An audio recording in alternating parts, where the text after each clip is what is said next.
It's Wednesday, December 31st, New Year's Eve. Today on Your Morning Atlantic, a brief break in weather systems as Maritimers prepare for a dumping of snow New Year's Day. Your top news headlines in the forecast just ahead. And still feeling the post-holiday slump, we're breaking down easy health changes to help you feel energized for 2026. That's in our 7 o'clock hour. Plus, we'll bring you the second part of the annual A to Z series that looks back at some of the region's biggest stories of the year. All that and so much more just ahead on the Wednesday edition of Your Morning Atlantic.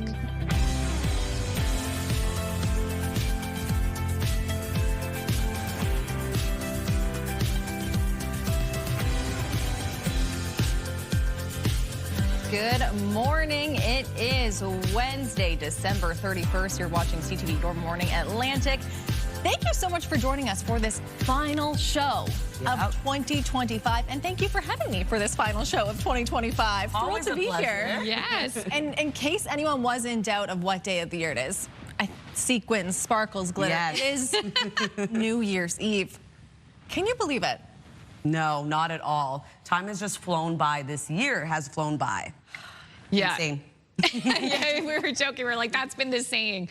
I know, it's hard to believe, especially when you look back at the year or what 2025 was. It's hard to believe it's coming to a close and what to anticipate for 2026. Were there any big surprises for you two this past year?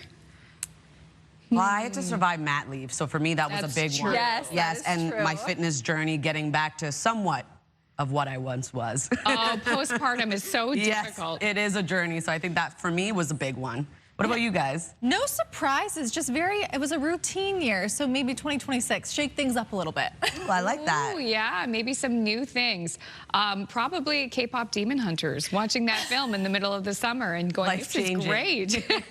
Changed Amanda's life, for sure. But what's really exciting, too, is we start to see all the year-end segments. We have your A to Z report. We're looking forward to that. Coming up at the end of the news, I'm going to tell you about the top baby names in Nova Scotia for the past year. Can't wait to see it. Exciting. Well, how are we ending off the year? Well, we are ending off the year kind of the calm before the storm. We'll see a bit of sunshine as the sun rises a little bit later on, but it has dropped back down. So as of right now, it is minus 14 degrees over in Fredericton, and it's going to continue to be a cooler day ahead. We will see temperatures rise just a little bit, but for the most part, a cold start to the day, so make sure to bundle up before heading out. Minus 10 degrees over in Charlottetown with minus 8 in Halifax, minus 3 degrees starting off your day in Sydney, minus 1 into St. John's, Newfoundland. Then factor in that wind chill, feeling a lot colder early this morning across the Maritimes, and same thing goes for both Newfoundland and Labrador. We do have a special weather statement now in effect for parts of all 3 maritime provinces for Thursday afternoon until Friday, expecting around 10 to 30 centimeters of snowfall. We will be seeing a messy mix return into Thursday's forecast. Snow squall watch also in effect for today. Could see up to 10 centimeters within those snow squalls for parts of Nova Scotia. We don't have a snowfall warning anymore. It has ended as of now. Here's a look at our satellite and radar. So we will be seeing just a chance of some flurry activity for parts of the Maritime region. Other than that, Newfoundland and Labrador seeing a bit heavier of that snowfall and precipitation a little bit later on this afternoon. In terms of the wind, it will be a bit breezy today, not as breezy as we saw yesterday. 54 kilometers per hour this morning in North Cape with 28 into Grand Etang, 33 into Greenwood, 31 into Moncton. Wind gusts of up to 65 kilometers per hour this morning in North Cape, 54 in Greenwood, and 50 into Grand Etang. We'll take a look at your long-range forecast just ahead, but first a look at your local news with Amanda. Thank you, Latavia, and that is where we begin. The calmer weather today is bringing some relief to travelers after messy conditions caused air travel disruptions, especially at our region's largest airport. I think we're just rolling with the punches. Had you seen our hotel this morning? It was a bit of a disaster. Everyone's stir crazy, so we're happy we came here early. Anxious this morning. Flights are moving now that the worst of the weather has subsided. Still, some travelers are scrambling. Halifax Stanfield International Airport closed its airfield for 10 hours Monday due to significant freezing rain. Roughly 50 flights were canceled or diverted during the closure, also causing a domino effect. Some planes were sent to other Atlantic provinces, while others were sent to Toronto or Montreal. On the water, Marine Atlantic says ferry crossings between North Sydney and Port aux Basques may be impacted New Year's Day by another weather system. Unfortunately, what we've seen this month is just storm system after storm system after storm system. And in the long-range forecast, we're seeing another system moving in later this week. This after ferry crossings were canceled yesterday due to weather. On the roads, Nova Scotia RCMP say they responded to over 90 collisions across the province, mostly on the mainland. Nova Scotia Power says its system held up pretty well in all of this mess, with only a small number of outages. However, weather did not dampen the setup for tonight's CBRM's New Year's Eve celebrations. Those setups went ahead as usual, which included setting up that big Ferris wheel many people look forward to. A man recently granted day parole nearly 40 years after killing a New Brunswick police officer has been turned over to American authorities. Anthony Philip Romeo is an American citizen and was serving a life sentence for the 1987 killing of New Brunswick Highway Patrol Constable Emmanuel Aucoin, who was shot and killed during a traffic stop near Fredericton. At the time of that killing, Romeo was already wanted for another murder in New York State. During his trial, a psychiatrist testified Romeo believed he was being followed by a monster and thought Constable Aucoin was that monster. Despite being denied full parole in 2012 and 2022, the Parole Board of Canada granted Romeo day parole earlier this month, citing his remorse, long-term treatment for mental health issues, and a detailed risk management plan. Because Romeo is not a Canadian citizen, Border Services says it is required to remove anyone who is in the country illegally. Constable Aucoin's daughter, Valerie, says the news has been difficult to process. It is somewhat reassuring to know that he will never be able to come back into Canada, but that doesn't mean he could not reoffend in the States, and I wouldn't want that to happen to anybody or any family down in the States for any reason, so it's unfortunate. Now in the United States, Romeo is outside Canadian jurisdiction, meaning he is no longer subject to supervision or conditions imposed here. A Halifax City Councillor is telling people to call police if they spot a construction crew at Dartmouth Cove. Councillor Sam Austin insists a local developer doesn't have permission to start dumping slate and rock to fill in a strip of shoreline. It's the latest move in a debate over an area identified for housing construction.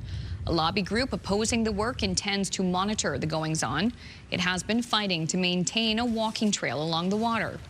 Mayor Andy Fillmore wrote the province saying there are plans to begin work on Monday. Finally, the top baby names for Nova Scotia are out, and no, Stephanie, Amanda, and Latavia did not make the cut. Here's a look at the top ones, though. Charlotte is #1, followed by Henry and William. They were the top baby names in the province this year, followed by Noah and Jack. And Violet, they round out the top 5. Now, this is all according to Nova Scotia's Registry of Vital Statistics.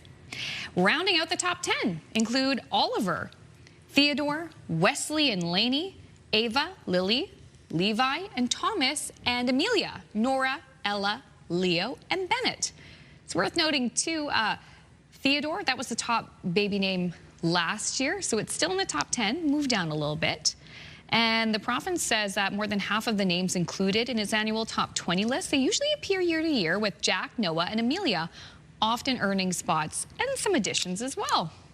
Love all those names. Very sweet names. Yeah. A lot of royal influence in there. Mm-hmm. Yes, yeah, the Charlotte. The Charlottes, the Williams. Yeah, Charlotte, Henry, and William, they were the top ones. Yeah, classic names. Very much. Yeah. Interesting. Yeah, disappointed our names weren't on there, but... My name would never be on that list.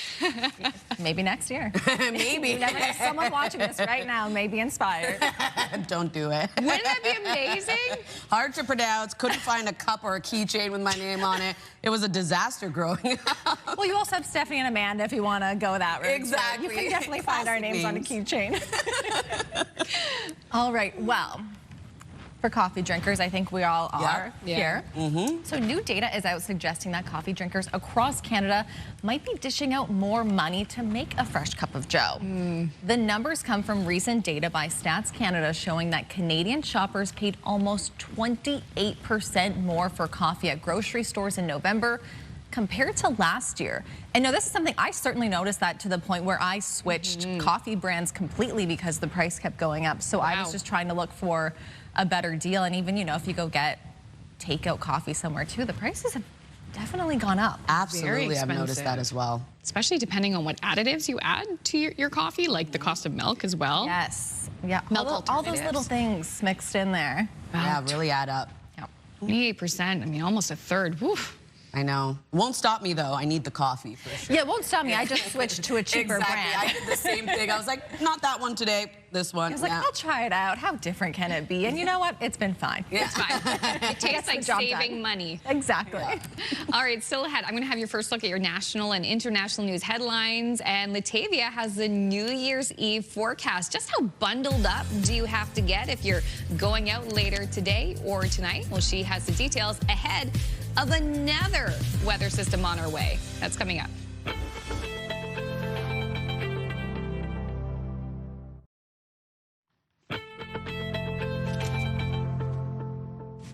Good morning, Atlantic Canada, and happy Wednesday. The time now is 6:13. We're taking a live look at St. John's, Newfoundland. Starting off at 0 this morning, we'll be seeing sunshine as the sun begins to rise before rain mixed with snow moves in a little bit later this morning into the afternoon.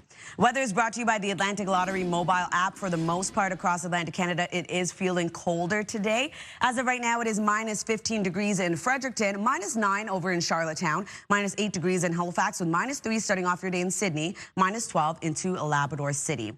Now, we do have a special weather statement in effect for parts of all 3 maritime provinces for tomorrow afternoon until Friday. Could see some significant snowfall at around 10 to 30 centimeters, and we are going to see a messy mix for parts of Nova Scotia.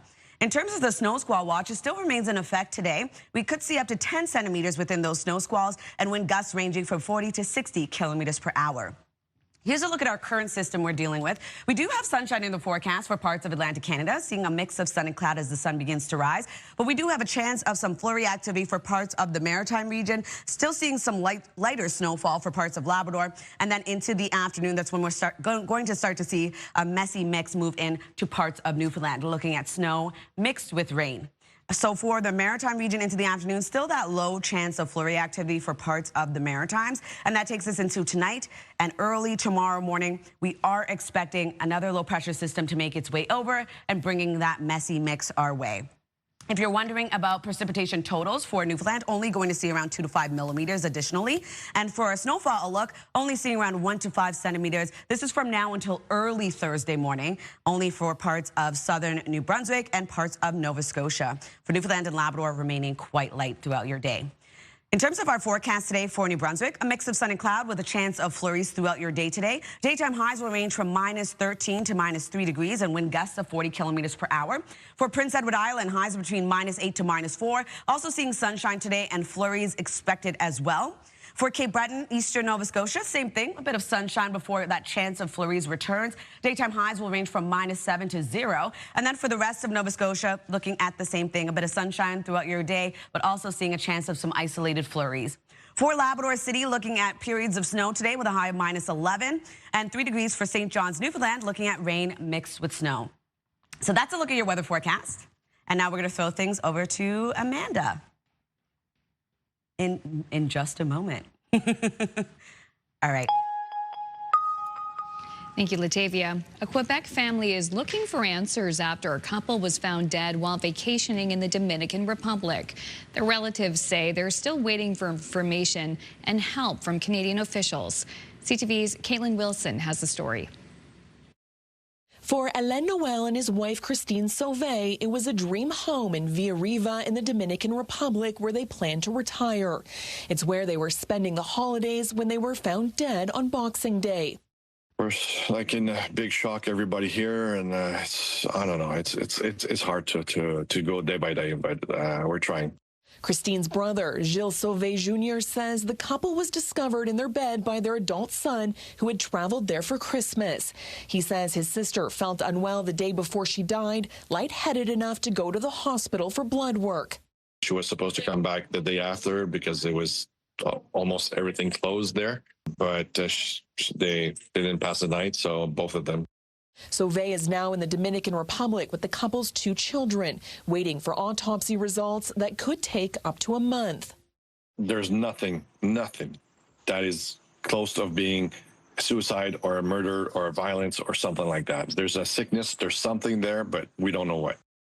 Global Affairs Canada confirms to CTV News it is aware of the deaths of 2 Canadian citizens and says consular assistance is being provided, but no further details are being released due to privacy. Despite that, Sauvé says he has not been able to speak directly with local police or Canadian officials. That is a big wish, yeah, for sure, to have a little bit more help that's on this side here. Back home, the family is well known in Gatineau for years of community involvement, including raising money for Chio through their elaborate Halloween displays and close ties to the Gatineau Olympique, which issued a statement offering its condolences. And as they wait for answers, Sauvé says the focus now is on bringing the couple back to Canada. They're a good family of 4, very tight family, very nice family. It's everything. Caitlin Wilson, CTV News. Canadian and European leaders held talks on developments between Russia and Ukraine as questions swirl over the future of a U.S.-backed peace plan in the region. The talks also included NATO Security General, coming on the heels of unproven allegations by Russia that Ukraine launched a massive drone attack at one of the homes of Vladimir Putin. Ukraine's Volodymyr Zelensky wrapped up a meeting with U.S. President Donald Trump over the weekend, touching on key issues around a U.S.-backed peace plan. But it's unclear if and when Russia will accept the terms laid out. Prime Minister Mark Carney says he supports the efforts to reach a negotiated peace settlement by Trump and Zelensky. He also said Canada is ready to provide security guarantees for a lasting peace in Ukraine. A quick break here on CTV's Your Morning Atlantic. When we return, we'll have your last must-see moment from our colleagues at TSN for 2025. That's coming up next.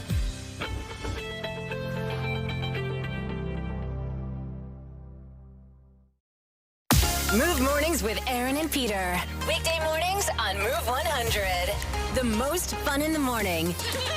And home of the $1,000 minute. Only on Move 100 Halifax.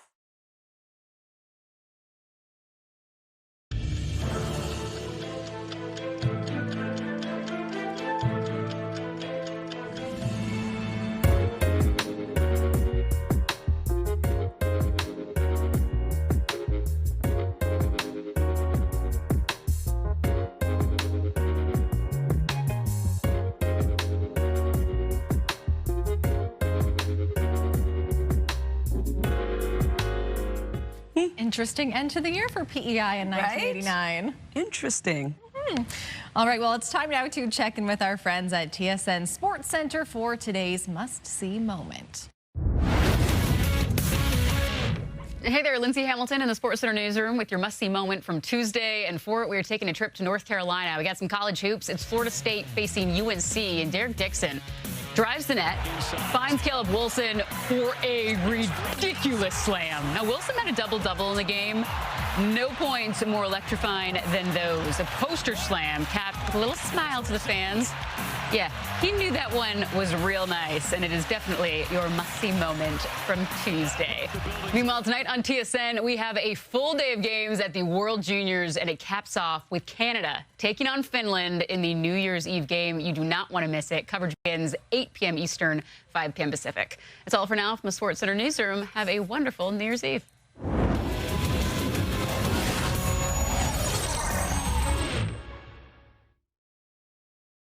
This TSN must-see moment brought to you by J.R. Rahe's Furniture and Appliances. And now over to your business headlines from our colleagues at BNN.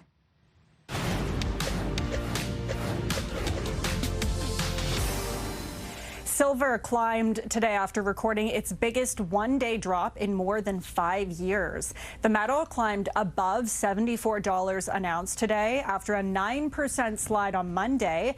Silver is now on track for a 35% monthly gain. Gold also edged up after its steepest drop in 2 months. And despite the pullback earlier this week, gold and silver remain on track for their best annual performance since 1979.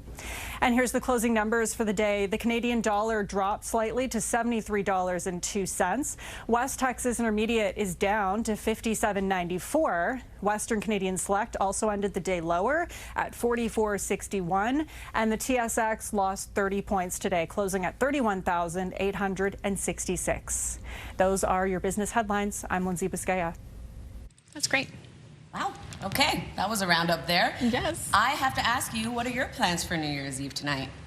Keeping it very low key. Sweatpants on the couch, finding something to watch. Hopefully making it to midnight. That's what I'm worried about with being up so early today. So, I don't know, maybe like a noon celebration, right? Instead of a midnight. I don't know if I can make it that late tonight. Oh yeah, I haven't made it to midnight in years now, so I definitely can relate there. Yes. A lot of us were saying yesterday that we're staying in too, so yeah, it's a nice relaxing way to ring it in. You need that like noon ball drop.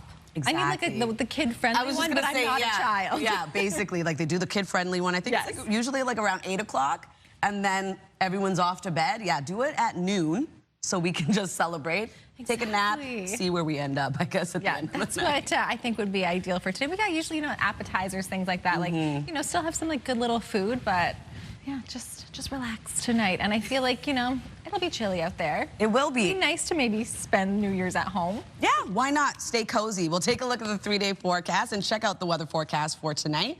So for New Brunswick, we're looking at a high of -9 today. We do have sunshine, but also some flurries returning into the afternoon and will continue into the evening. For Thursday, we're looking at a high of -3 degrees, snow across the province. And then on Friday, a high of -11. Sunshine returns, but so does scattered flurries. Nova Scotia will see a high of -2 degrees today, a bit of sunshine with isolated flurries. For Thursday's forecast, a high of 2 degrees, snow mixed with rain. And then on Friday, we're looking at a high of -5. Scattered flurries transitions over to snow into the evening. For Prince Edward Island, looking at a high of -6, a mix of sun and cloud with isolated flurries across the island. Then on Thursday, a high of 1 degree. We're looking at isolated flurries transitioning over to snow. And then on Friday, snow across the island with a high of -5.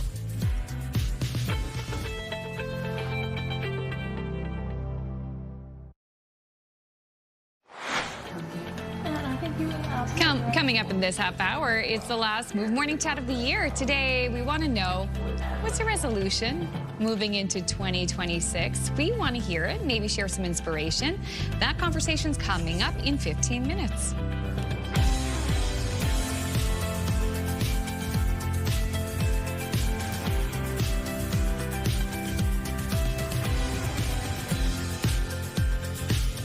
Let us be the first to say good morning to you and hope the end of the year is off to a great start. We have our sequence on today. We have Stephanie Sikos in for Crystal. And how were your holidays? Because you were off for a little bit. Yeah, today is my first day back to work from the holidays. So up nice and early. I'm so thrilled to be here. Holidays were great. My husband and I drove to Ontario to spend Christmas with his in-law, or with my in-laws, his family. Yeah.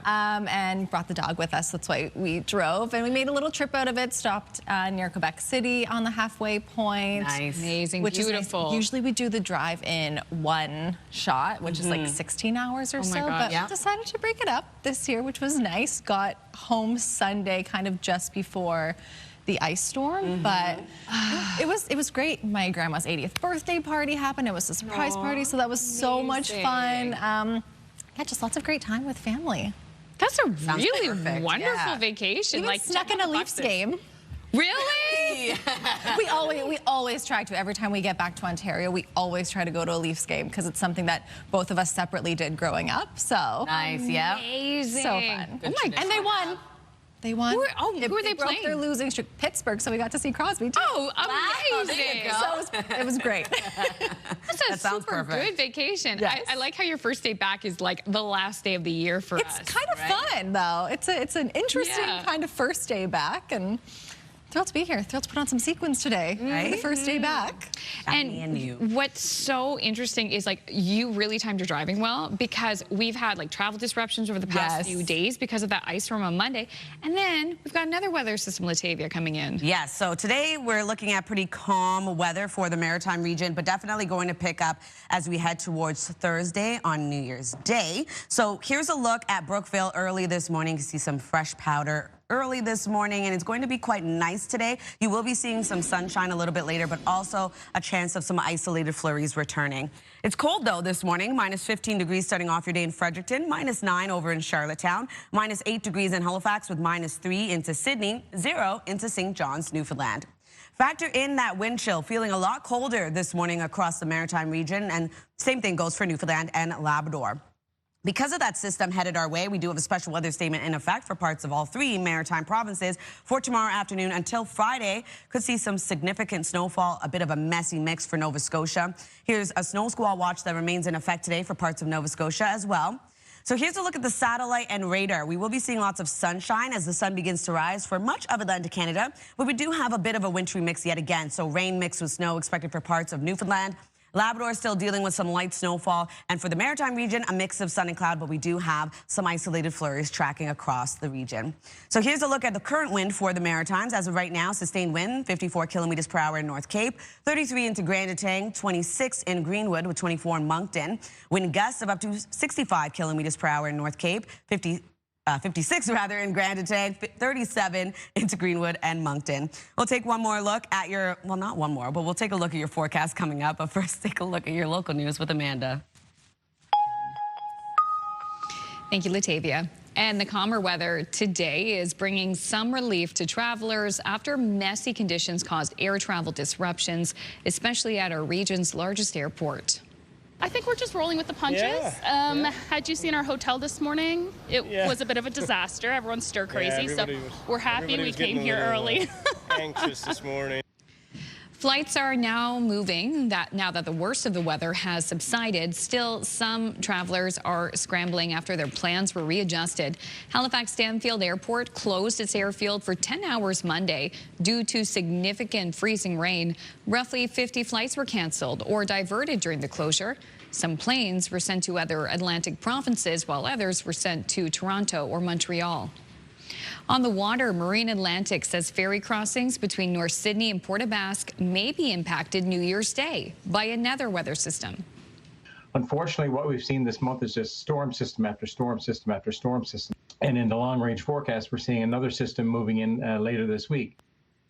This after ferry crossings were canceled yesterday due to weather. On the roads, Nova Scotia RCMP say they responded to over 90 collisions across the province. Nova Scotia Power says its system held up pretty well in all the mess with only a small number of outages. However, weather not impacting the setup for tonight's CBRM's New Year's Eve celebrations. Flu cases are on the rise around here, and health officials say the season is shaping up to be more severe than expected. CTV's Vanessa Wright reports. Flu cases are up nationwide, and inside maritime hospitals, the situation is concerning. Influenza is definitely something we're starting to see a lot more of over the past couple of weeks in our hospitals in Nova Scotia. The IWK Health Centre in Halifax is reporting a large increase in the number of children coming to the emergency department with serious flu symptoms. You know, cough, sore throat, significant muscle ache. So a lot of people feel really, really achy. A lot of people say to me in the emergency department, they almost feel like they've been hit by a bus, right? Like really uncomfortable, as well as significant fever. So those would be kind of the common hallmark symptoms. Clark says vaccination is still the best form of protection and that the influenza vaccine prevents 30 to 40% of hospitalizations. Some pharmacies in the region are seeing an uptick in the number of flu shots administered compared to last year. Our clinics have been full all year, and we've actually seen more flu shots given at our stores than we have in the past. So a little surprised about that. He calls it a good sign people are getting ahead of the surging illness, which can especially impact those with pre-existing conditions. It's not just you that you're protecting, it's people around you. You might be healthy and vibrant, but your grandmother, grandfather, or somebody who's going through chemotherapy where their immune system is lower, they need you to be protected. Families can also protect themselves by maintaining proper hand hygiene, staying home when sick, and wearing a mask. I hope it will slow down growing numbers. So we expect, as in many years, this will put significant strain on the healthcare system, but also on our patients in general. You know, even if you don't need a hospitalization or an emerge visit for influenza, it's a really uncomfortable illness. CTV's Vanessa Wright reporting in Halifax. Finally, this year's Order of Nova Scotia recipients have been revealed, with Joel Plaskett among those receiving the province's highest honor. In the basement, singing songs, here we turn the PA on. The Dartmouth songwriter, producer, and mentor is being recognized for his lasting contributions to music and community. He's joined by 5 other Nova Scotians, including former Premier Darrell Dexter, entrepreneur Jack Fleming, community leader Rankin McSween, and educator and human rights advocate Carolyn G. Thomas. And the ceremony will be held at Government House this spring. Congratulations to all the recipients. Congrats. Amazing. That's exciting. Love that. Okay, this is kind of a bit of a turn here. I know we're not doing a lot of farming outside right now just with the weather, but I'm sure you guys have heard of cow manure being useful for your soil. Yes, yeah. Well, a group of researchers in PEI think it might be. The group is looking into how the manure can strengthen soil while reducing emissions. It's part of a project called the Living Labs PEI, conducted in partnership with farmers. The group's lead researcher adds that using manure to fertilize fields is a practice that's been done for centuries, but has only recently fallen off. Interesting to see the research being done, of course, out of PEI. Always nice to see that when it's something in Atlantic Canada. I imagine it would be a smelly job to do. Absolutely. Do you know what? I have to admit, I'm guilty. I love the smell of a farm. I know not everyone does, but I do. I cannot relate.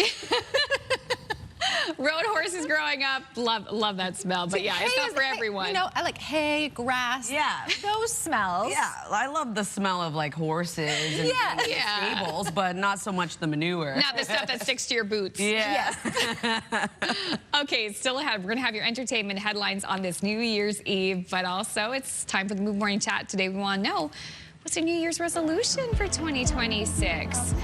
Is it to work out more? Is it to put down the remote? We don't want you to put down the remote right now, because that conversation's coming up next.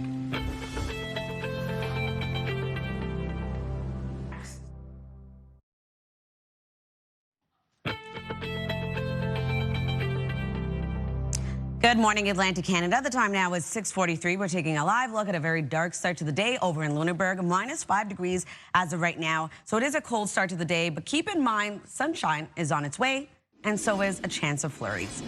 Looking quite cold for much of Atlantic Canada early this morning, -15 degrees starting off your day over in Fredericton, -9 in Charlottetown with -8 degrees in Halifax, -3 starting off your day in Sydney with 0 into St. John's, Newfoundland. We do have a special weather statement in effect for parts of all 3 maritime provinces. This is for tomorrow afternoon until Friday. We're looking at around 10 to 30 centimeters of snow accumulation. Going to see quite a messy mix for parts of Nova Scotia as well. A snow squall watch in effect for today for parts of Nova Scotia. Could see up to 10 centimeters within those snow squalls and wind gusts ranging from 40 to 60 kilometers per hour. Here's a look at our current forecast timeline. As the sun begins to rise, we will be seeing sunshine for parts of Atlantic Canada, looking at a mix of sun and cloud for the most part. We do have a chance of flurries returning to the Maritime region. A bit of light snowfall starting off the day early this morning for parts of Labrador. And then into the afternoon, we'll start to see a bit of a messy mix, so rain mixed with snow for parts of Newfoundland, and that flurry activity still remaining for parts of the Maritime region. Then into tonight, much of the same. We do have a chance of flurries continuing for parts of the Maritime region. Light snowfall remains for parts of Labrador. Taking us into early Thursday morning, we're going to start to see that system slowly make its way over, bringing some significant snowfall to parts of the Maritime region and a bit of a messy mix for parts of Nova Scotia. I'll have a full breakdown on that in just a second. Taking a look at our rainfall outlook. So we are going to see only around 2 to 5 millimeters of precipitation for parts of Newfoundland. For our snowfall outlook, seeing around 1 to 5 centimeters of additional snowfall from now until early Thursday morning for parts of New Brunswick and Nova Scotia, and pretty light for Newfoundland and Labrador. So for our forecast today for New Brunswick, looking at a mix of sun and cloud, a chance of flurries throughout your day. Daytime highs between -13 to -3, wind gusts of 40 kilometers per hour. For Prince Edward Island, looking at a highs between -8 to -4. Same thing, looking at sunshine throughout your day, also a chance of flurries. For Cape Breton, eastern Nova Scotia, highs will range from -7 to 0. A mix of sun and cloud with a chance of flurries throughout your day. And for the rest of Nova Scotia, same thing applies, and we are looking at daytime highs ranging from -4 to 0. For Labrador City, periods of snow throughout your day today. a high of -11. 3 degrees for St. John's, Newfoundland, looking at rain mixed with snow later this morning into the afternoon. So for our Thursday forecast, a bit of a messy mix. As I mentioned, we're looking at snow and or rain for parts of Nova Scotia, and then looking at periods of snow for New Brunswick, as well as Prince Edward Island. A messy mix also into the forecast for Newfoundland. That's a look at your weather forecast. We'll throw things over to the Move Morning Chat.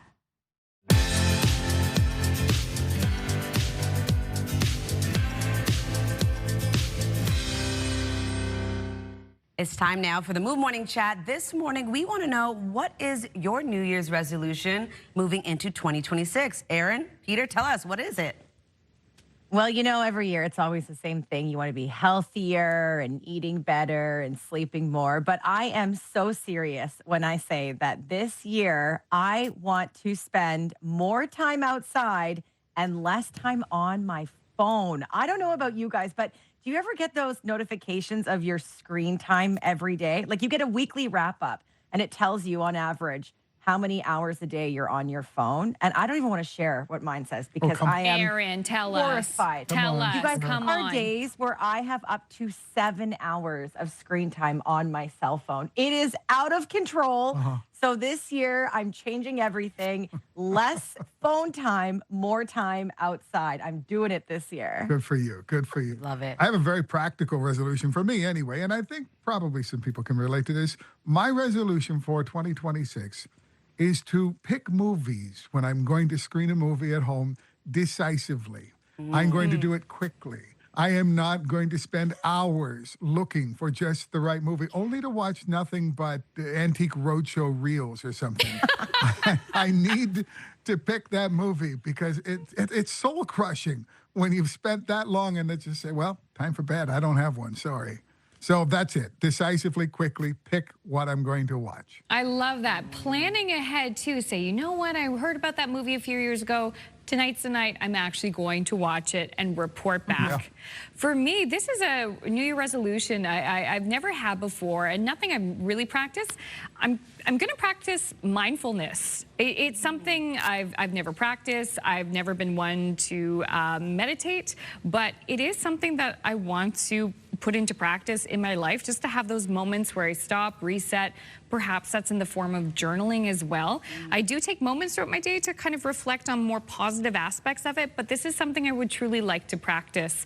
Just listening to a few different podcasts about it, thinking, okay, I think this could add a bit of benefit to my life. So that's something I'm looking forward to starting in 2026. I love that. Mine's quite similar. Besides getting back into my fitness and being disciplined, it's actually being present in the moment. Yeah. I find that because we work so early in the morning, life is so busy, and then I have twin toddlers that are, it's like Jurassic Park. So for me, I feel like I get home, I'm a zombie, I play with them for a little bit, and then I kind of zone out. I feel like I don't want to wish the time away and saying, oh, I wish this would happen, this would happen. Instead, be present and enjoy the moments that I have right now, because they're not going to be this little forever. That's so true. Guys, I love our resolutions. We're doing really well. Growth for 2026. 2026, we can do it, okay? I gave up chips for 3 years, actually, potato chips. Good for you. Wow. Yeah, not anymore. I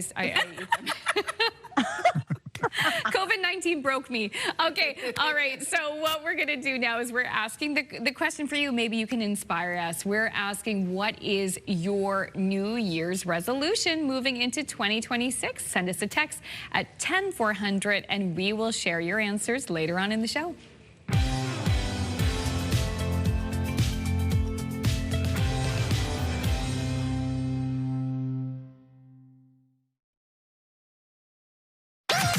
The #1 morning show in Halifax. Turk, Megan, and Amateur Alex. And home to the biggest artists. Halifax's #1 hit music station. 101.3 Virgin Radio.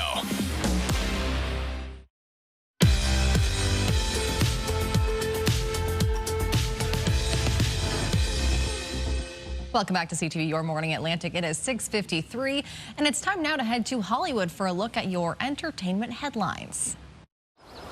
All my life, I wanted a recall.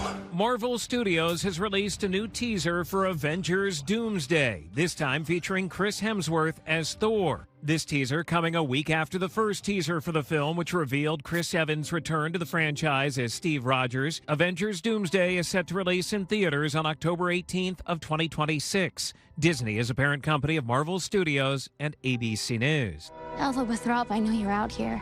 Wicked for Good is now available to rent or own on digital. The digital release includes over an hour of bonus content, including deleted scenes and behind-the-scenes featurettes. Waiting for Parkinson's. You? His haircut. We have our first look at Shrinking Season 3. Apple TV releasing the first trailer of the Emmy-nominated show featuring Jason Segel and Harrison Ford and guest starring Michael J. Fox. The series is set to return on January 28th. And happy birthday to Sir Anthony Hopkins, who's 88 today. That's what's happening in Hollywood. I'm Alex Stone, ABC News in Los Angeles. All right, we're going to talk about a different story now. A New Brunswick man has taken his combined passion for video games and music to a whole new level. As CTV's Nick Moore shows us, he's proving that passion projects can turn into global opportunities. It's a pretty awesome full circle. For Gabriel Plord, playing video games has almost always been part of his life, and it even introduced him to another passion when he was a teen, making music. I was really into Guitar Hero at the time. It encouraged the Edmundston resident to learn how to play guitar for real. Eventually, I stumbled across some people on YouTube playing some video game music on guitar. Gabriel began adapting video game soundtracks into dynamic rock arrangements. Over 13 years, he's built a following in more than 150 countries on platforms including his YouTube channel, Gab Ocarina 96. I started learning how to produce music myself and came up with my own arrangements. Gabriel has now produced original music for a newly released world inside Fortnite, one of the most popular video games around. Gabriel was selected by Coolie Sushi, a well-known Fortnite world builder, to compose the Combat Rock Orchestra theme. This guy has 25 million people playing his maps, and he credited me right at the start of the map. So it's a big deal for me. Fortnite has over 650 million registered players worldwide. It's great exposure, and I'm really hoping it'll open up like new opportunities and for composing music for games. Leveling up on a world of possibilities. Nick Moore, CTV News, Fredericton. All right, we're going to take a look at the 3-day forecast for today. We're looking at a high of -9 in New Brunswick, a mix of sun and cloud with isolated flurries expected. And then on Thursday, we're looking at a high of -3. We do have snow moving in across the province. Then on Friday, a high of -11. A mix of sun and cloud with scattered flurries. Nova Scotia is looking at a high of -2 degrees today, a mix of sun and cloud. We're also seeing a chance of flurries throughout the day. Then on Thursday, 2 degrees with snow mixed with rain. And then on Friday, a high of -5, scattered flurries with evening snow. Prince Edward Island looking at a high of -6 today, looking at a mix of sun and cloud with isolated flurries. Flurries continue on Thursday with evening snow and snow across the island on Friday with a high of -5.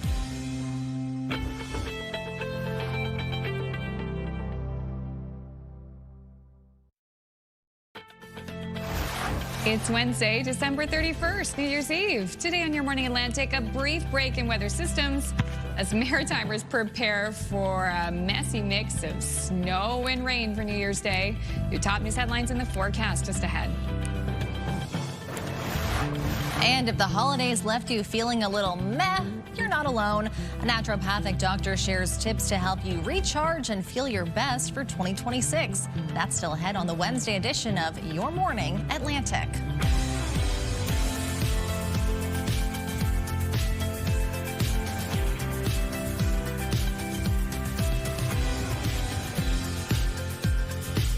Good morning, Atlantic Canada. Happy Wednesday. The time now is 7 o'clock. We're inching towards 2026, a whole new year. I'm sure many are writing down their New Year's resolutions. I've been trying to figure that out as well. Like, what do I need to work on for the new year? Yeah. Many things. Yeah. It's always so tough. Yeah. And, you know, in the Move chat, you all had really good resolutions. What's your resolution? Do you have a resolution? Have you thought about it yet?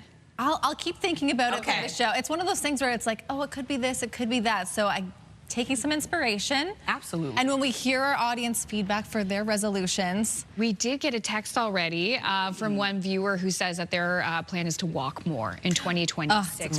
Another great one. I'm just going to marinate with all of those, and I'll come up with one by the end of the show.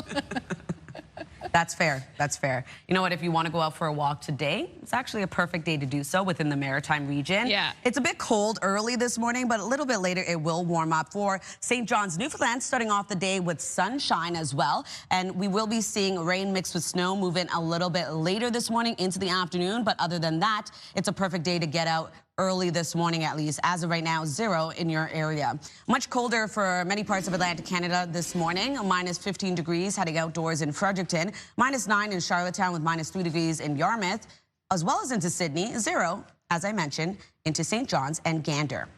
Factor in that wind chill, going to feel a lot colder this morning. Temperatures will rise a little bit later on, but still remaining on the cooler side of things for the most part. In terms of the special weather statement in effect right now for parts of all 3 maritime provinces, we are expecting another system to make its way over Thursday afternoon until Friday, bringing a bit of a messy mix our way. Snow squall watch remains in effect today for parts of Nova Scotia. And we're going to take a look at our satellite and radar. Today, not so messy for the most part. We are going to see some chance of flurries returning for parts of all 3 maritime provinces. For Labrador, some light snowfall, and for Newfoundland, looking at rain mixed with snow a little bit later on this afternoon. In terms of the wind, a bit breezy today, yet again, 54 kilometers per hour at North Cape with 33 into Grand Detang, 26 into Greenwood, wind gusts of up to 65 in North Cape, 56 kilometers per hour in Grand Detang with 41 in Charlottetown. We'll take another look at your long-range forecast. But first, a look at your local news with Amanda. Thank you, Latavia. As mentioned, the calmer weather today is bringing some relief to travelers after messy conditions caused air travel disruptions, especially at our region's largest airport. I think we're just rolling with the punches. Had you seen our hotel this morning? It was a bit of a disaster. Everyone's stir crazy, so we're happy we came here early. Anxious this morning.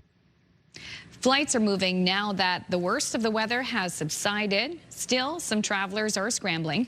Halifax Stanfield closed its airfield for 10 hours Monday due to significant freezing rain. And that caused a ripple effect. Roughly 50 flights were canceled or diverted during the closure. Some planes were also sent to other Atlantic provinces, while others were sent to Toronto or Montreal. And on the water, Marine Atlantic says ferry crossings between North Sydney and Port aux Basques may be impacted New Year's Day by another weather system. Unfortunately, what we've seen this month is just storm system after storm system after storm system. And in the long-range forecast, we're seeing another system moving in later this week. This after ferry crossings were canceled yesterday due to weather. On the roads, Nova Scotia RCMP say they responded to over 90 collisions across the province. Nova Scotia Power says its systems held up pretty well with all this mess, with only a small number of outages. However, weather did not dampen the setup for tonight's CBRM's New Year's Eve celebrations, which include setting up the city's big Ferris wheel. There it is. Halifax City Councillor is telling people to call police if they spot a construction crew at Dartmouth Cove. Councillor Sam Austin insists a local developer doesn't have permission to start dumping slate and rock to fill in a strip of shoreline. It's the latest drop in a debate over an area identified for housing construction. A lobby group opposing the work intends to monitor the goings-on. It has been fighting to maintain a walking trail along the water. Mayor Andy Fillmore wrote the province saying there are plans to begin work on Monday. Police have a warning for people as they prepare for a busy New Year's Eve. CTV's Garrett Berry has more on their message from a checkpoint near St. John's. Do a quick roadside check to make sure nobody's drinking and doing any drugs. Police surprised drivers near St. John's with this temporary checkpoint today. As vehicles passed, they also got a reminder from MAD Canada to drive responsibly and soberly during the holiday season. Thank you for driving sober. We do appreciate it. According to a study by the Traffic Injury Research Foundation, attitudes on drunk driving across the country are changing. More drivers, when asked this year, say they've gotten behind the wheel after consuming alcohol. That number is up to more than 15%. And fewer Canadians surveyed said they felt drinking drivers are a serious problem. There's no excuse now for drinking and driving. There was never an excuse for drinking and driving, but even less so now. We've got so many other options. Martin Wiseman says between taxis and ride-sharing apps, it has never been easier to find a sober and reliable ride home. Thank you.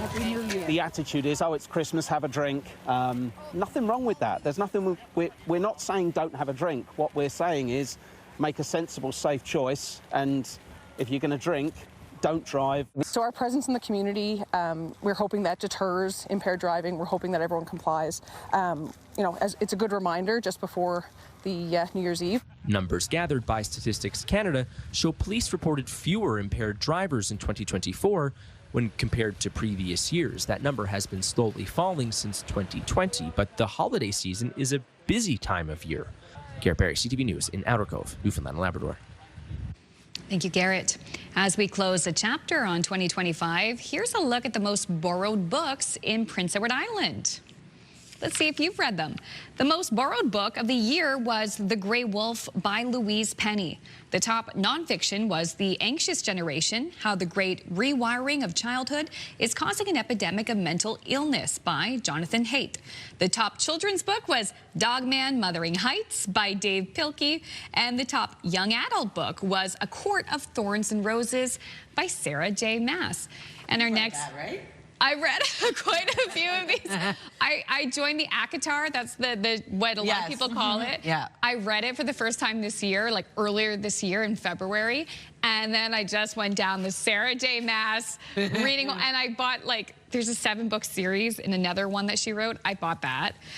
We have Dogman at home. So here's a look at some of the staff members there holding the book. So Dogman there, you can see it on the left.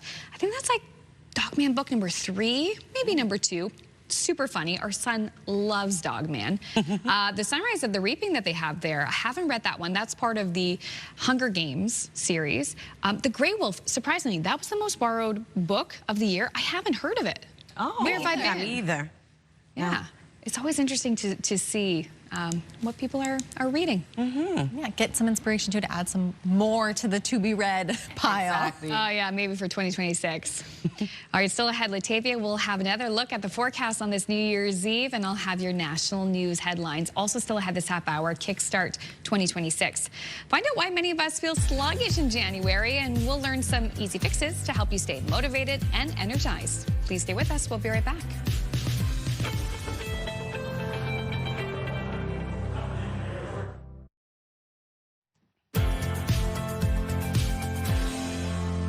Good morning. The time now is 7:12. We're taking a live look at St. John, New Brunswick. Currently minus 12 degrees starting off your day, so it is quite cold early this morning. Just something to keep in mind when you are heading out. Right across Atlantic Canada, we're seeing quite cold temperatures early this morning. Weather is brought to you by the Atlantic Lottery mobile app. And for our current temperatures, when you head outdoors, factor in that wind chill as well. So minus 16 degrees right now in Fredericton, minus 11 early this morning in Charlottetown with minus 9 into Halifax, minus 3 in Sydney, minus 13 over in Labrador City, and minus 2 in Gander. Taking a look at the special weather statements in effect across parts of all 3 maritime provinces, we have a storm headed our way. This is for tomorrow afternoon until Friday. Could see some significant snowfall at around 10 to 30 centimeters. We also still have a snow squall watch for today. Could see up to 10 centimeters within those snow squalls, as well as wind gusts ranging from 40 to 60 kilometers per hour. So here's a current look at our forecast timeline. Now, we are going to see sunshine in the forecast for parts of Atlantic Canada as the sun begins to rise. We do have a chance of some flurry activity for parts of all 3 maritime provinces. And then for Labrador, we're looking at light snowfall early this morning for parts of the province. And then a wintry mix will return into parts of Newfoundland this afternoon, looking at rain mixed with snow. So that chance of flurries for the maritime region will continue into this evening, taking us into early Thursday morning. We are expecting that system to start to make its way over. So if you're wondering about precipitation totals, we're only seeing around 2 to 5 millimeters of additional precipitation for parts of Newfoundland. And then for our snowfall outlook, looking at around 1 to 5 centimeters of snow accumulation for parts of New Brunswick and Nova Scotia. Quite light for Newfoundland and Labrador. For our forecast today for New Brunswick, lots of sunshine as the sun begins to rise. We do have a chance of flurries for parts of the province into the afternoon. Others will see it into the evening. Daytime highs will range from minus 14 to minus 3 degrees and wind gusts of 40 kilometers per hour. Highs between minus 8 to minus 4 for Prince Edward Island, looking at a mix of sun and cloud with a chance of flurries throughout your day. Same thing goes for Cape Breton, eastern Nova Scotia, looking at highs between -6 to 0, and also seeing that chance of flurries remaining.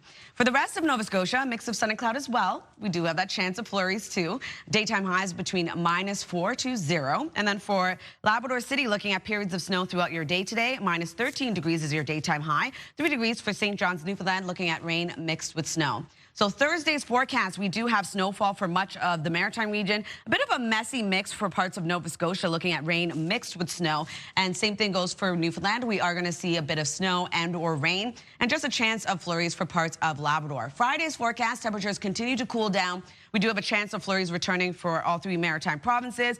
A bit of a wintry mix for parts of Newfoundland and Labrador, seeing mostly a precipitation for Newfoundland and seeing some light snowfall for parts of Labrador. That's a look at your weather forecast. We'll throw things over to Amanda.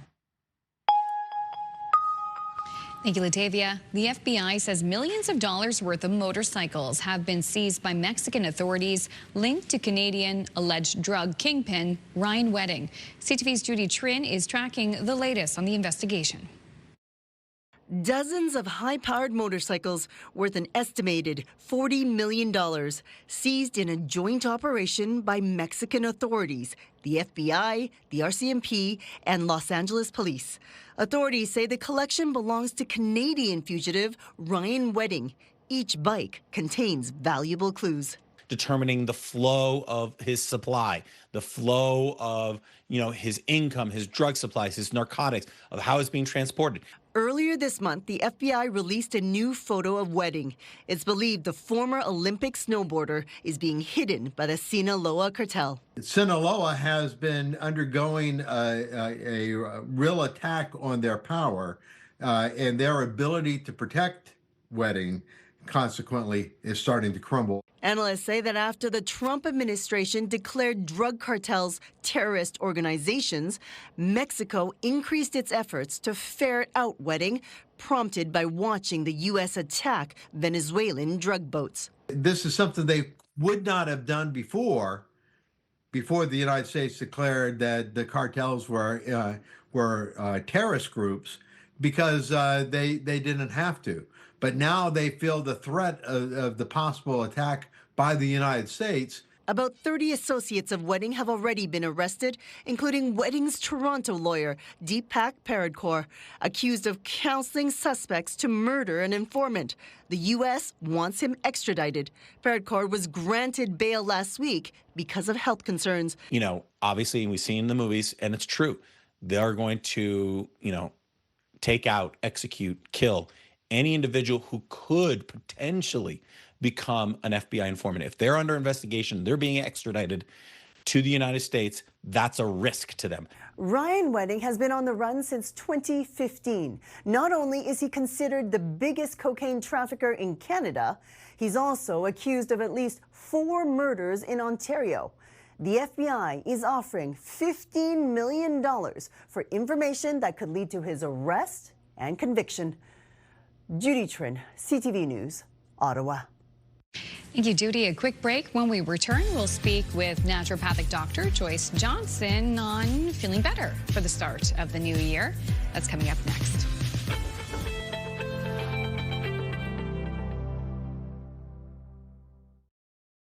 Move Mornings with Aaron and Peter. Weekday mornings on Move 100. The most fun in the morning. And home of the $1,000 minute. Only on Move 100 Halifax.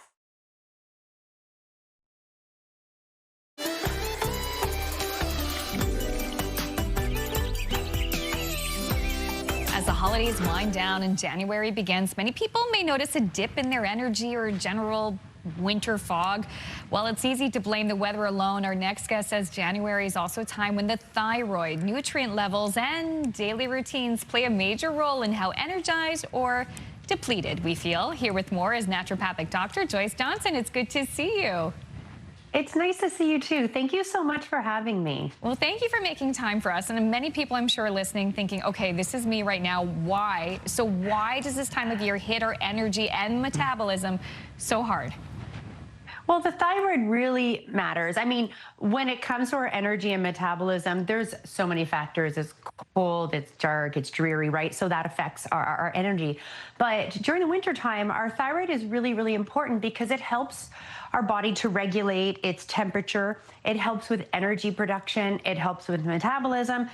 And in the colder months, our body really relies on a well-functioning thyroid in order to be able to accomplish these things. So it's really important that if you maybe have a thyroid condition, to be taking steps to make sure that it's functioning properly under the care of a healthcare provider. Or if you're suspicious of something, now would be a good opportunity for you to visit your healthcare provider, your family doctor, what might be, about thyroid screening. So I think it's just really important that you have some of those basic numbers coming back so you can say, yep, this is what's happening. And even if you're showing that everything is in the normal range, it's always beneficial to help support it nutritionally and naturally. Good to know. So what are some ways that we can support our thyroid to function in the best way it can? Okay, first is diet. And I really think that that's incredibly important that a lot of people don't spend a lot of time talking about. So nutrients like iodine, this is essential for thyroid hormone production. You can find it in seafood like cod, haddock, shrimp, iodized salt. You can find iodine in here. Also in seaweed, seaweed snacks, or even in seaweed paper, in sushi. The next is selenium. So selenium is really important for the conversion of thyroid hormones and for some antioxidant support. You can get selenium really simply. 1 to 2 Brazil nuts per day will help to support your thyroid. Yeah, so easy, so easy. Zinc, also very important. You can find zinc in things like pumpkin seeds, oysters. Those are rich sources of zinc. And lastly is vitamin D. Vitamin D is really important to support that healthy thyroid. So you can get that in fatty fish, and you can also get it in egg yolks or just in a vitamin D supplement. So nutritionally, some really important nutrients that are very simple to incorporate into your day-to-day life. Well, good thing we have some good seafood producers here on the East Coast. Yes. You got a pair of sneakers in front of you. You talked about movement beyond the gym. So how about everyday activities and small habits? How can that support our metabolism? Absolutely. So your metabolism isn't just built on workouts alone. It's all about that day-to-day moving around. So strength-based activities, this can include like carrying your groceries in, doing your laundry, carrying loads of laundry around, shoveling snow. Some of those day-to-day activities, really important because to build muscle, because more muscle means that your body will naturally burn more energy around the clock. So making sure you're incorporating these. Daily walks help to support circulation, especially after a meal. Like 10 to 20 minutes will help balance your blood sugar after a meal, help to boost your energy, also help to improve digestion. And then something that we call NEAT, so non-exercise activity thermogenesis. I know it's a really big acronym here. So these are the small movements that are woven throughout your day. So maybe you're doing some small stretching, maybe you are walking in between tasks, people that are working at standing desks. So that helps to increase it. And then I just added a little magnesium here because when you're building muscle, using muscle, it's important that you're getting the magnesium into your body to help prevent like muscle cramping, muscle aches, and helps also to relax. Yeah, more movement besides just your like allotted gym or exercise time. Very quickly, we only have about 30 seconds left. Okay. Let's talk about sleep. Okay, sleep, incredibly important. You think about that as the time for your body to be able to heal. So think about that time as your thyroid gives that opportunity to be able to rejuvenate, to be able to do the things it's supposed to do, right? So consistent sleep time, that's going to help to stabilize your internal rhythm. Going to bed at the same time every night, even on weekends, and getting up around the same time in the morning, apart from morning talk show. I get it, like that's incredibly early. You want to limit your screen time before bed, start a bedtime routine, use the blue light filters, try to incorporate those activities that are going to set that mood to get you into that nice, relaxed sleep time. And then, you know, if you are still having difficulty with sleep, think about some of the natural alternatives. Maybe it's incorporating some melatonin. Speak with your pharmacist or healthcare provider, and they can really help to guide you in this direction, especially if you're on different medications too. Good advice, good advice. All right, and we'll forgive people for staying up past midnight tonight. Joyce, thank you so much for your time, and Happy New Year to you. Happy New Year. Thank you so much for having me. Thanks for joining us. Bye.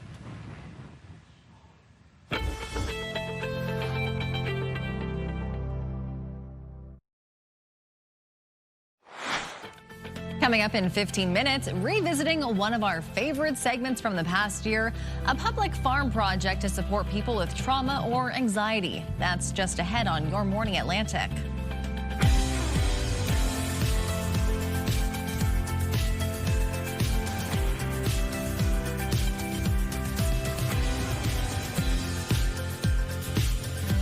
Good morning and welcome to the end of 2025. It is New Year's Eve and we're so glad that you are spending the day with us.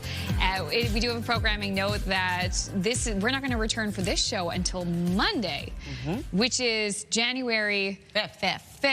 Thank you, because this is such a weird time of year. Like, what day is it? What's on? What's not? What are the store hours? We were talking about picking up some food for whatever we're going to make tonight. My son still has his bag of Halloween candy.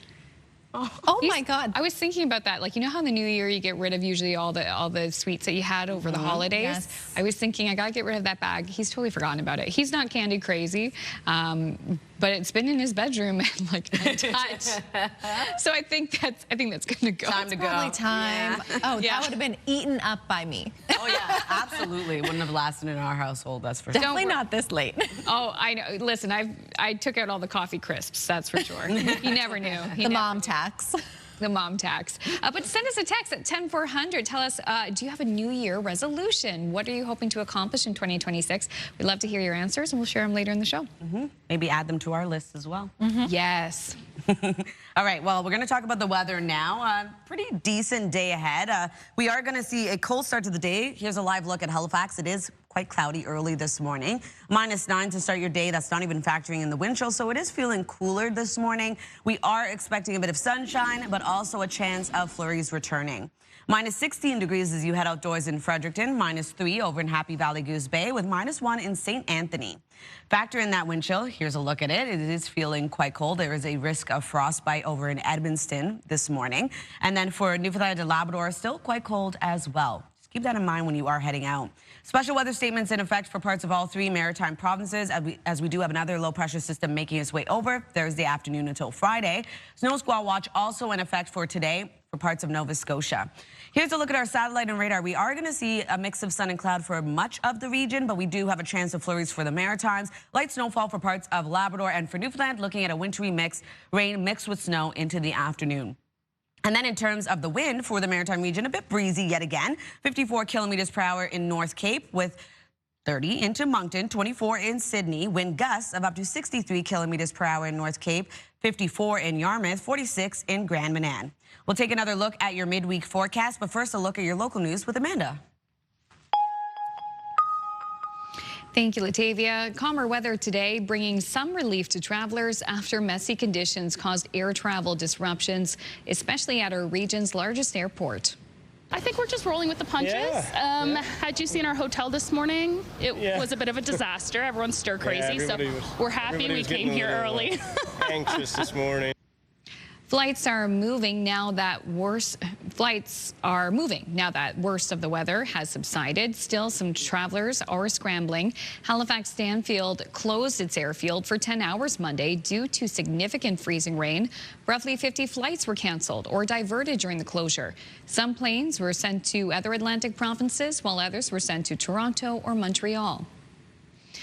And on the water, Marine Atlantic says ferry crossings between North Sydney and Port aux Basques may be impacted New Year's Day by another system. Unfortunately, what we've seen this month is just storm system after storm system after storm system. And in the long-range forecast, we're seeing another system moving in later this week.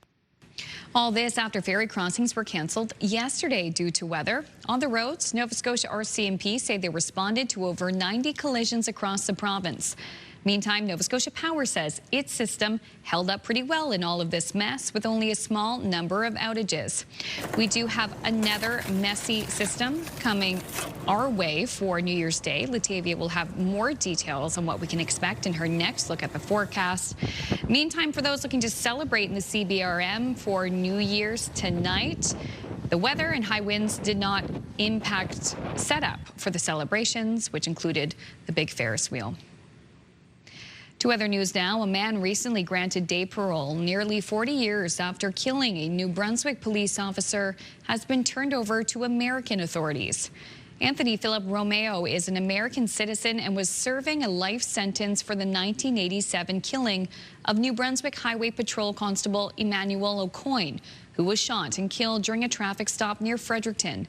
At the time of that killing, Romeo was already wanted for another murder in New York State. During his trial, a psychiatrist testified Romeo believed he was being followed by a monster and thought Constable O'Coin was that monster.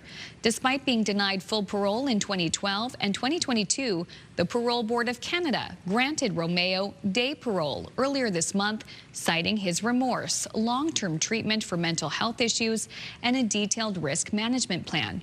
But because Romeo is not a Canadian citizen, Border Services says it is required to remove anyone who is in the country illegally. Constable O'Coin's daughter, Valerie, says the news has been difficult to accept. It is somewhat reassuring to know that he will never be able to come back into Canada, but that doesn't mean he could not reoffend in the States, and I wouldn't want that to happen to anybody or any family down in the States for any reason, so it's unfortunate. Now, in the United States, Romeo is outside Canadian jurisdiction, meaning he is no longer subject to supervision or conditions imposed here. Finally, if you're still looking for plans this New Year's Eve, if you're in the Greater Moncton area, the search is over. CTV's Derek Haggett takes us to the place to be for the big celebration tonight. The ice is all set for the New Year's Eve Family Fun Fest. It's become a signature event with skating, live music all day long, a Wildcats game, and plenty of activities for kids. It's the 4th annual outdoor-indoor community party, and it keeps getting bigger and bigger. And it's growing every year, and last year we had approximately 20,000 people here at the peak of the event, so it was quite an afternoon, quite an evening. Family fireworks at 7 and the grand display to ring in the new year at midnight. There's also a s'more station for the little kids and a beer garden for the grown-ups. Kodiak Transpo this year are providing free bus service from 5:30 in the afternoon up till midnight, so they'll get you here safely, they'll get you home safely. For many in Moncton, New Year's Eve means going to see the sold-out Wildcats game. New Year's Eve, we're coming here to Fun Fest. We're going to the Wildcats game, have reservations at a restaurant nearby, and staying at the hotel across the street. We're going to go to the Wildcats. Come to the Wildcats game, watching some hockey, and then probably watch some fireworks after. It's also a night to spend quality time with loved ones. I'm going to link up with some friends, celebrate the new year, and just have a good time. I'm planning to come here with my kids, and also we'll watch the fireworks. For others, it's a travel day. We're going to fly back to Alberta in Calgary and spend it with some friends out that way. We're going to see a hockey game, the regiment against the Sea Dogs in St. John. Lots to see and do on the biggest party night of the year. Derek Haggett, CTV News, Moncton. A shout out to that Zamboni driver, too, working very hard. Yes. Another place to be, no surprise, will be Times Square for this New Year's Eve. And the last crystal for the New Year's Eve constellation ball was installed in Times Square in New York ahead of tonight's New Year's Eve celebrations. The constellation ball is adorned with crystals and LED light pucks. There are nearly double the number of crystals as the previous ball. The constellation ball is the 9th iteration of the Times Square New Year's Eve ball since its debut in 1905. Wow. How beautiful is that? It's gorgeous. Oh my goodness. That's going to, a lot of people are going to be watching that. Oh yeah. Much later in the day. Okay, after the break, we're going to look back to a story about a Nova Scotia farm that started as a support project for people experiencing PTSD. It is one of our favorite stories from Your Morning Atlantic for the year of 2025. So we are going to take you back to that place of peace and relaxation when we return.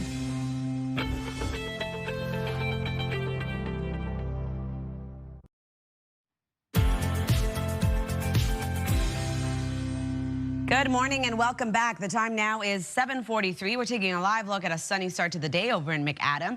Sunny today, but quite cold. Keep that in mind when you are heading out. Currently minus 12 degrees in your area. Seeing a mix of sun and clouds sticking around throughout the day. We will be seeing sunshine for parts of Atlantic Canada today, but starting off quite cold across the region. We are going to see temperatures warm up just a bit, but for the most part remaining a bit cooler today. Minus 16 degrees starting off your day in Fredericton, with minus 11 into Charlottetown, minus 9 in Halifax, minus 3 degrees starting off your day in Sydney, and over in Happy Valley Goose Bay, minus 2 degrees in Gander. Special weather statements currently in effect for parts of all 3 maritime provinces, as we do have a low pressure system headed our way for Thursday afternoon until Friday. Could see around 10 to 30 centimeters in accumulation. Snow squall watch remains in effect today for parts of Nova Scotia, looking at up to 10 centimeters within those snow squalls. Wind gusts between 40 to 60. Excuse me. A snow squall watch also in effect for parts of Newfoundland. This will end later tonight, looking at around 2 to 4 centimeters, but could get up to 10 centimeters within those snow squalls. Here's a look at our forecast timeline. We are going to see a mix of sun and cloud for much of Atlantic Canada, but we also have some active weather moving across the region. Light snowfall expected on and off throughout the day today for parts of Labrador. For Newfoundland, we will be seeing rain mixed with snow moving into the afternoon, and a chance of flurries will remain for parts of all 3 maritime provinces today. It's going to be around a 30 to 60% chance of it happening, but we are going to see lingering flurries into the evening forecast as well for the maritime region, taking us into early Thursday morning when we start to see that system move in, bringing a bit of a messy mix our way on New Year's Day. If you're wondering about precipitation totals, this is from now until early Thursday morning before that system moves in. Only seeing around 2 to 5 millimeters for St. John's, Newfoundland. And then for our snowfall outlook, seeing around 1 to 5 centimeters of accumulation for parts of New Brunswick and Nova Scotia. Pretty light for Newfoundland and Labrador. So for our forecast today for New Brunswick, looking at a mix of sun and cloud, we do a chance of flurries for parts of the province throughout the day today. Highs will range from minus 14 to minus 3 and wind gusts of 40 kilometers per hour. Daytime highs between minus 8 to minus 4 for Prince Edward Island, looking at a mix of sun and cloud, also seeing a chance of flurries throughout your day. Same thing goes for Cape Breton Island, eastern Nova Scotia. Highs will range from minus 6 to 0. We are going to see those flurries throughout the day as well. For the rest of Nova Scotia, mix of sun and cloud, looking at a chance of flurries as well. Daytime highs between minus 4 to 0. And then for Labrador City, looking at periods of snow throughout your day today with a high of minus 13 degrees. 3 degrees into St. John's, Newfoundland, looking at rain mixed with snow moving in later this morning. Thursday's forecast, we are going to see a bit of significant snowfall for parts of the maritime region. We are going to see rain mixed with snow for much of Nova Scotia. Also seeing a wintry mix for parts of Newfoundland. Temperatures remaining quite cool. And we're going to even drop down further on Friday as we end off the work week, seeing a chance of flurries return for parts of all 3 maritime provinces. Seeing wintry mix for parts of Newfoundland, but for the most part seeing rain and some light flurry activity for parts of Labrador. That's a look at your weather forecast. Now we'll throw things over to Ataraxie Farm. Not bad work if you can get it. We're here at the beautiful Ataraxie Farm. I'm joined by owners Blair and Kim. This is a relaxing place. Kim, tell us why this farm is so special. It's special because we built it to save my husband. And now we're able to share it with others to help them get over any traumas or any anxieties that they have. Yeah, that is one of the dangers, if you will, the risks of the job here. So Blair, that's quite a story. Tell us a bit about how this farm came to be. So way back in 1993, when I was 21 years old, I went to Bosnia as a peacekeeper. I came back and I was very angry, and I disliked people and I disliked the world. And for almost 20 years, I didn't function well in society. And in 2010, I started volunteering at Hatfield Farms, and I found animals, and I said I want to live the rest of my life with animals, never want to talk to a human being again. 2013, I came here, put the house down, the barn down, cleared all the land myself for almost 9 years, and I started to heal and find peace. And then in 2021, someone asked where they'd take their kids to see farm animals. So I said to my wife, Kim, I'm ready to let people back in my life, but I want to do it in a controlled environment. So whether you come to the farm for mental health or just to visit a farm, you're here in a private tour with who you're comfortable with. And you're not going to be judged. You'll feel safe with the animals. So that's how the whole farm started. And this is part of my healing process, is interacting with human beings again. But I feel safer with my animals. And the farm's here open to anybody that needs it at any time. It's a safe place for people to come just to pet a horse, cuddle a goat, whatever you need to do. It just wanted to provide a safe space. It saved my life, and now I'm offering it to others to be a place of refuge and sanctuary for them. Well, Blair, we really appreciate you hosting us today. This is a real privilege to get to be here. Kim, tell us a little bit about who you got on this farm besides you and Blair. So we have 7 horses, 3 donkeys, and a mule. We have over 60 chickens now, and the chickens seem to want to lay their own, so that seems to be growing. And unfortunately, that's the hazards of having free-range chickens, is they go find their own little nest, lay their eggs, and next thing you know, you're looking over saying, there's a chicken, and oh my gosh, there's chicks. That happened this past week. And then we have over 70 goats. Wow, they're awesome. Some of them are alpine goats. Tell us about those, Blair. There's about, primarily most of them are alpine. They're my boys. There's 35 boys over there flirting with the girls right now. And there's 40 ladies here on this side. So we're in the rutting season right now, and the boys want to mate with them. And then we also have a few Toggenburgs, and we have a few Nigerian dwarfs, and a couple Boer Nigerian dwarf goats here. Well, the goats, all the animals are so beautiful, so beautifully cared for. If you want to support the farm, I know that you can make donations, but you sell wonderful products that are made here on the farm. Yes, so I milk my goats daily, and with the milk, I started off making skincare and hair care products. And just recently, we're still going through the licensing process for human consumption, but in the interim, while we're going through that process, I'm now able to provide pasteurized goat milk and a variety of cheeses for pets. Pet goat products, that's awesome. Yeah. And I know that there's on our website, we'll put the Ataraxy Farm website. There's a whole section of where you can purchase the farm products and support the farm. If people wanted to visit this amazing place, how do they book a tour, Blair? They can book directly online through Ataraxy Farm. We have a Facebook page, and you just book directly online, and it's a private 1-hour tour, and it's free of charge for whoever wants to come. Booking your tour is free of charge, yes. Yep. All right. Well, thank you so much for letting us visit. I can't wait to go visit some more of the animals here. Yes, there's lots to visit. We'll show you all around.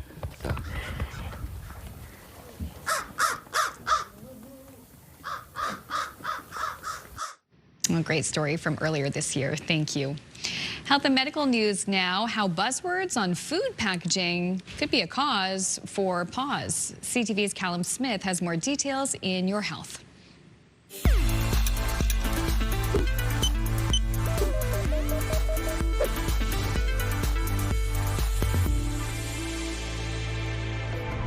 While people may feel pride in avoiding the glazed pastries in the grocery store, instead opting for the all-natural granola or yogurts made with real fruit and superfood smoothies, experts are calling for caution. Healthy grocery buzzwords often cover up an unhealthy amount of sugar. A study from a Mount Sinai Medical School and Princeton University professor says many companies use clever marketing to distract customers. Nicole Lavina suggests a double look at nutrition facts can help. A new state law in New York will require some social media platforms to display warning labels about their potential harm to the mental health of young users. Inked by New York's governor, it will specifically target those with infinite scrolling, autoplay, and algorithmic feeds.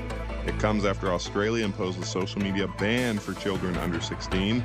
New York is joining states like California and Minnesota that have similar social media laws.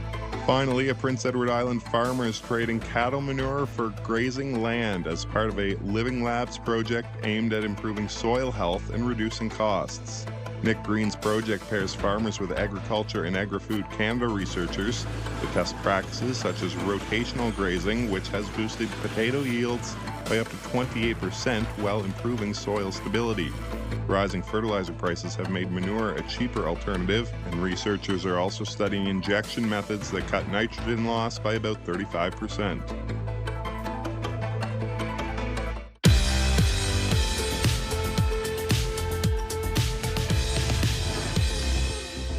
And now we'd like to introduce you to the Maritimers who are marking milestones today and tomorrow. It's a 65th anniversary for Eleanor and Len Lamrock. Happy anniversary. It's a 72nd anniversary for Joyce and Gerald Haroon of Spring Hill, Nova Scotia. 72. What an achievement. Happy anniversary. And tomorrow is a 100th birthday for Joan Hashey of Bathurst. Happy birthday.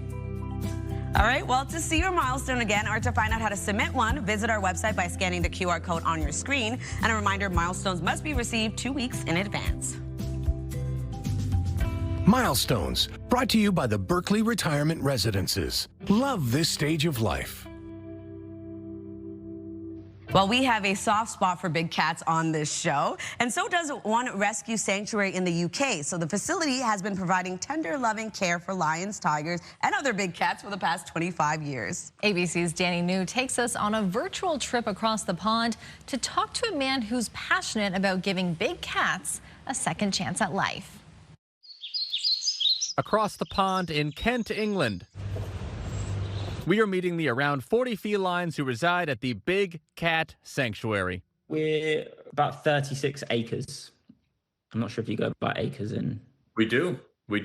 I got that one. Cameron Whitnell here is the managing director, like his grandfather before him, who founded the sanctuary in 2000. We operate on 5 pillars, so education, welfare, conservation, rescue, and breeding. Many of these cats have been rescued from all over the world, and as of now, they cannot be released into the wild. But the zookeepers still try and stimulate these predators as if they were hunting in the jungle or savannah. We don't want it to be easy because also in the wild, you know, every day is a battle to survive. Come on. Come up. Good girlie. Still, they do have to train the cats a bit so they can give them proper checkups. Now, you may have seen our reporting a few months ago on a lion they rescued from Ukraine named Lyra. You may specifically recall that she required the removal of an infected 8-inch tooth. How is Lyra doing now? Lyra's doing good, actually. I saw her yesterday. But Lyra is actually one of 5 lions that Cameron worked on rescuing from the illegal wildlife trade in Ukraine.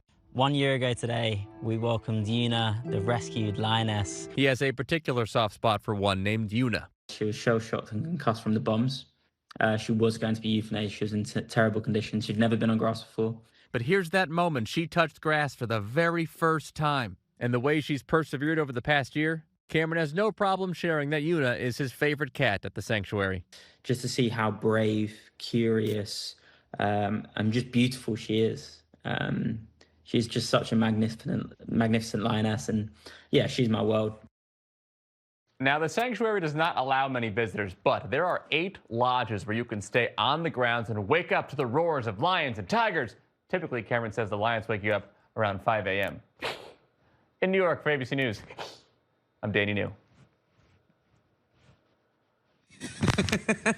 All right, taking another look at our 3-day forecast. For today, for New Brunswick, looking at a high of -9. We do have sunshine across the province, but also seeing a chance of some isolated flurries. Then on Thursday, a high of -3. Snow moves in across the province. Then on Friday, cooling down further, -11 with a mix of sun and cloud and scattered flurries expected. For Nova Scotia, a high of -2 degrees today. We do have sunshine, but also isolated flurries. For Thursday, snow mixed with rain with a high of 2 degrees, cooling down again on Friday with a high of -5. Looking at scattered flurries, transitioning over to evening snow. Prince Edward Island looking at a high of -6. Sunshine today with isolated flurries. Flurries return on Thursday with a high of 1. Transitions over to snow into the evening. Snow on Friday with a high of -5.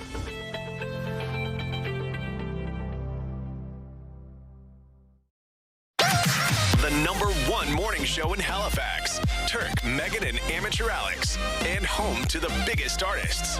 Halifax's #1 hit music station. 101.3 Virgin Radio.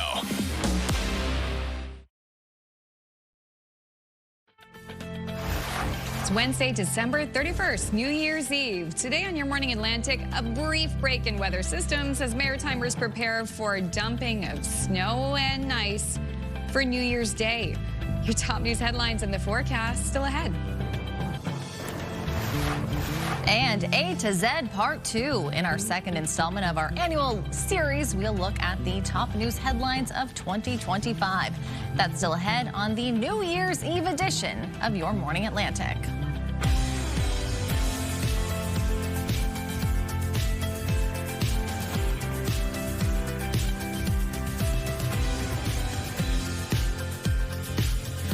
Thanks for being with us on this New Year's Eve. It is 8:01 right now. And we've been talking a lot about celebrations for tonight, about resolutions for the new year. I wanted to touch on some traditions. I'll give you a moment to think about if you have any special New Year's Eve traditions, because in my family every year, the clock would strike midnight and we would run outside in our bare feet. Oh, really? So yes. I love that. And this is a tradition still carried on now to this day. So tonight at midnight, I'll take my fuzzy socks off. I'll go outside, probably just on the balcony. Yeah. And, you know, it's just about getting outside. Some years it was very snowy or icy and running up to the mailbox or wherever. Sometimes you could only get down the driveway and that was too cold. You're running back in the house. But always a fun way to ring in the new year. I love that idea. Do either of you have any New Year's Eve traditions? Oh, my gosh. Not that I can think of. Like, that is so cool. Do you know who in your family started this, or my why? dad. So yes, we all still carry it on in his memory. Oh, that is so sweet. Yeah, it's kind of like when people do like the cold plunge the following day. Yes. Kind of thing. Yes. Yeah. For us, not really. We'd like to have seafood on New Year's Eve, but other than that, not really. We used to gather as a family, and like even if we weren't going out, we'd make sure to gather like at home together. Oh, that's what we used to do back in Toronto. But other than that, not really. I don't even make it to midnight these days, so. That's, yeah, you know what, that's fair. But some people are close to making it to midnight. That is true. Oh, wow. Oh my goodness, we're taking a look at Sydney, Australia. Look at this. 1 hour to midnight, apparently. They're going to be the first ones to ring in the new year in 2026. Oh, wait, excuse me, New Zealand. You were first. Sorry, New Zealand. Always playing second fiddle to Australia. Right? Look at it, it's just lit up gorgeous. And warm. And warm, right? Apparently it's like around 20 degrees. Must be nice. Oh, yes. I remember when I was at the Opera House back in early September. It was quite cold. I was watching Eliud Kipchoge talk about marathon running. Oh, that actually was a highlight of 2025. Not going to lie. That trip was epic. Oh, boy. I don't miss driving there, though. Opposite side of the road. Oh, yeah. Busy, busy, busy. That's even though my husband did the driving. Thankfully, that is scary. I've never even like thought about that. They drive on the opposite side of the road. Well, they have some warm weather there. I know, right? And that is not the case for us, unfortunately. But we can dream. Minus 16 degrees right now in Fredericton. Minus 11 early this morning in Charlottetown with minus 9 in Halifax. Minus 3 degrees over in Happy Valley, Goose Bay, and in Corner Brook. Taking a look at our wind chill, it is quite cold this morning. There is a risk of frostbite over in Edmundston, feeling like minus 30 this morning. And then for Newfoundland and Labrador, still cold as well. We do have special weather statements in effect for a system headed our way Thursday afternoon until Friday. Snow squall watch also in effect for parts of Nova Scotia today. And we do have one in parts of Newfoundland. Here's a look at our satellite and radar. We do have a chance of flurry activity for parts of the Maritime region, but also seeing sunshine throughout your day. Light snowfall for parts of Labrador, and for Newfoundland, looking at a wintry mix into the afternoon. In terms of the wind, a bit breezy for parts of the Maritime region, 54 kilometers per hour in North Cape, 41 into Yarmouth, 24 in Sydney. Wind gusts of up to 63 kilometers per hour in North Cape, 43 in Moncton, as well as into Greenwood, 54 in Yarmouth. We'll take another look at your forecast just ahead, but first a look at your local news with Amanda. Thank you, Latavia. And calmer weather today is bringing some relief to travelers after messy conditions caused air travel disruptions, especially at our region's largest airport. I think we're just rolling with the punches. Had you seen our hotel this morning? It was a bit of a disaster. Everyone's stir crazy, so we're happy we came here early. Anxious this morning. Flights are moving now that the worst of the weather has subsided. Still, some travelers are scrambling. Halifax Stanfield closed its airfield for 10 hours Monday due to significant freezing rain. Roughly 50 flights were canceled or diverted during the closure. Some planes were sent to other Atlantic provinces, while others were sent to Toronto or Montreal. And on the water, Marine Atlantic says ferry crossings between North Sydney and Port aux Basques may be impacted New Year's Day by another weather system.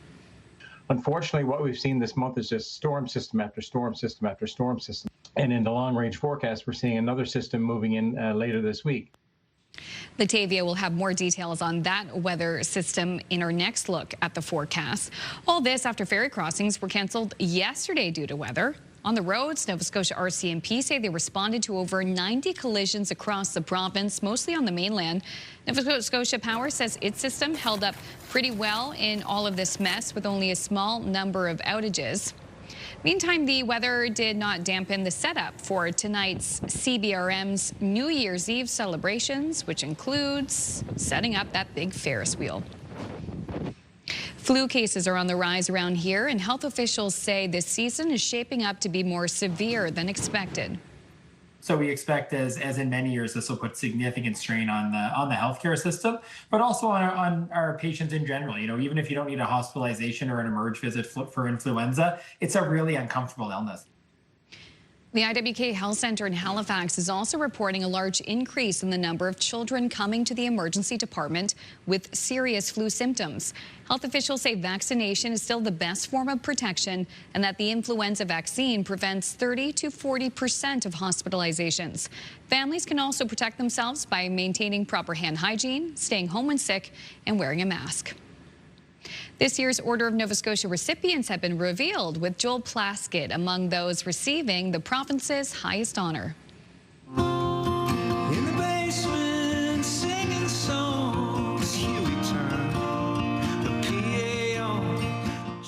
The Dartmouth songwriter, producer, and mentor is being recognized for his lasting contributions to music and community. He's joined by 5 other Nova Scotians, including former Premier Darrell Dexter, entrepreneur Jack Fleming, community leader Rankin McSween, and educator and human rights advocate Carolyn G. Thomas. A ceremony will be held at Government House in the spring. It is New Year's Eve. Christmas, it is very much over, but the charitable feelings, its impact is still being felt. And as CTV's Mike Lamb shows us, a couple of Halifax homes known for their incredible light displays are now counting up the dollars raised for charity. We're at 1748 Rosebank. This is my home. I've been at this for 23 years now.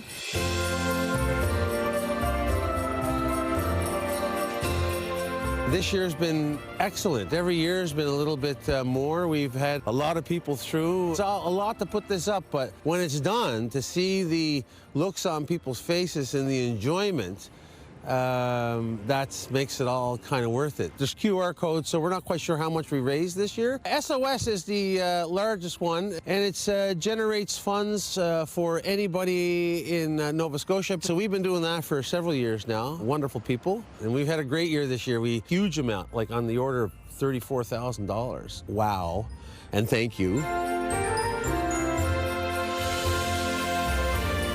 So we've just been doing this. I'm Charlie Brown. My brother Carm is up the street. He does for Food Bank. So it's been great. Yeah, I think the community enjoys it. I think people benefit from it. Christmas is tough for some people, and hopefully this raises a few spirits.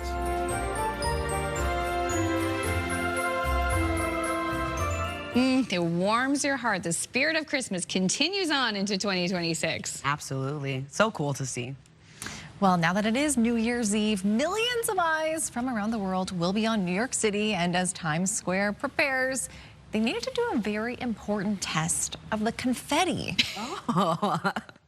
3, 2, 1, Happy New Year! Organizers tossed confetti into the air in a few enthusiastic trial runs Monday. More than 3,000 tons of confetti. That's, again, 3,000 tons of those little pieces of paper will be dumped onto about 1 million people attending the famous Times Square New Year's Eve ball drop tonight. So cool, but very messy. Very messy. Thank you to you know we're adults now. We're like, wait, how do they clean up? Yeah. They're gonna be finding confetti for weeks. I will tell you, if you look down around here, we still have glitter from our Halloween costumes. Yeah, I wore that Glinda costume, and we were dealing with that sparkle for a long time, all over the chairs. No one wanted to sit in my chair, let's just say that. I was like, no, I'm anti-glitter. I was like, no, I can't sit in this chair. It's one way to save your seat. Right? Yeah. Yes, exactly. It's a sparkly one. Everyone was like, no, move it back over here. Okay, well, still ahead, we're going to have your New Year's Eve forecast, not as cold as it has been in previous years, but oh my gosh, we've got another weather system coming. It's a great way to start off the new year. And I'll have your national news headlines. Also, too, Stephanie's going to bring us back A to Z in her second segment of the annual series. We're going to look back at the top news headlines of 2025. Please stay with us. We'll be right back.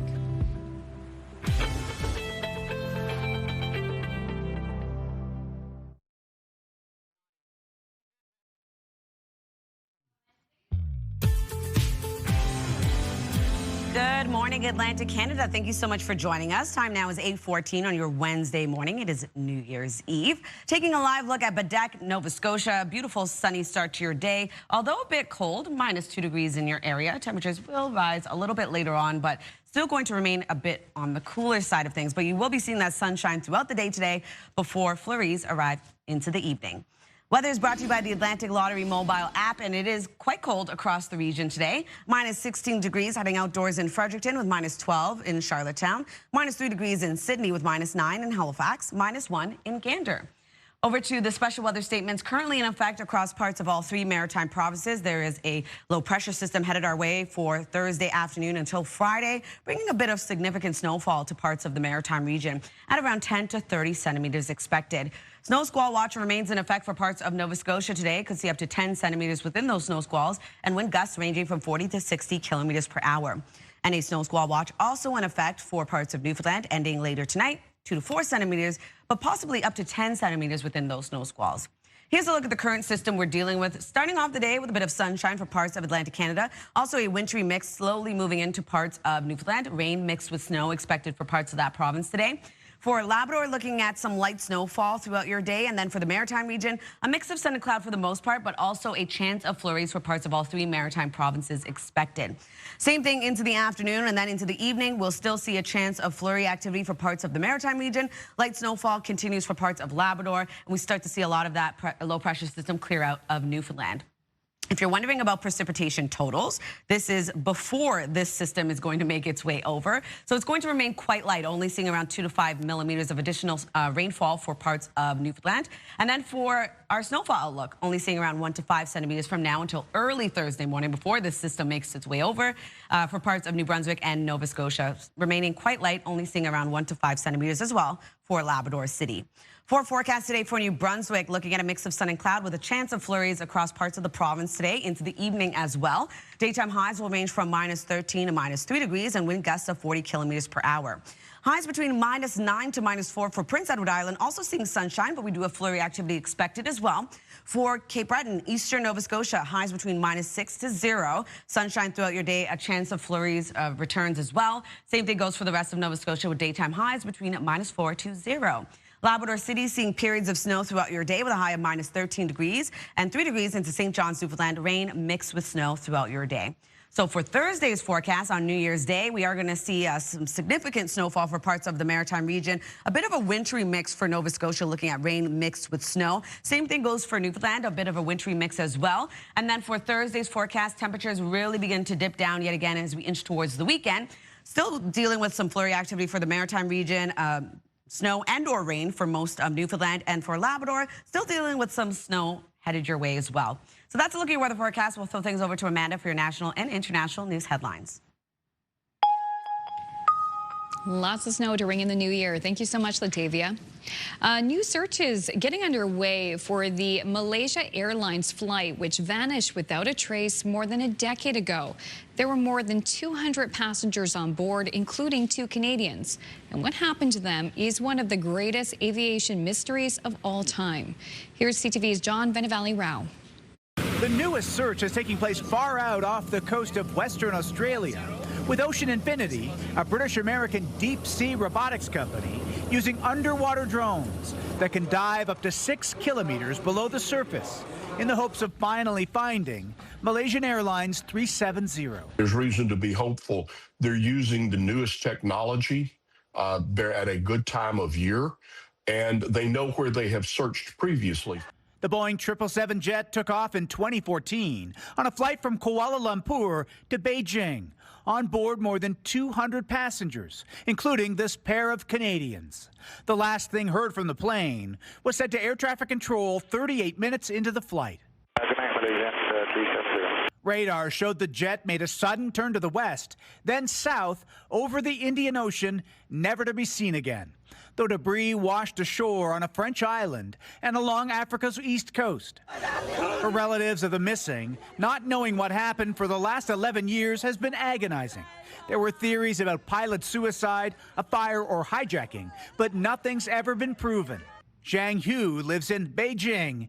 His mother was on the plane. He says finding that jet, his loved one, and the truth are things he must do in his lifetime. Previous searches, including by Ocean Infinity, were all fruitless. But now the company's zeroing in on 15,000 square kilometers of seabed. They're looking at just 15,000 square kilometers compared to 250,000 square kilometers that they already searched. So they seem to think that they have a good idea that it's here. Still, it's not clear why the company is searching that area now, with it only getting paid if the wreckage is discovered. As for the plane's black boxes, even after being underwater for more than a decade, experts say if found, the data on them should be retrievable. John Venavelli-Rouse, CTV News, Toronto. Thank you, John. Canada and other countries are calling on Israel to boost the flow of humanitarian aid into Gaza. This as the country reportedly moves to suspend more than 24 humanitarian organizations. Canada is one of 10 nations that signed the statement declaring serious concerns about the renewed deterioration of the humanitarian situation in Gaza, which remains catastrophic. They're calling on Israel to open border crossings to increase the flow of aid and ensure the UN and other aid groups can operate there.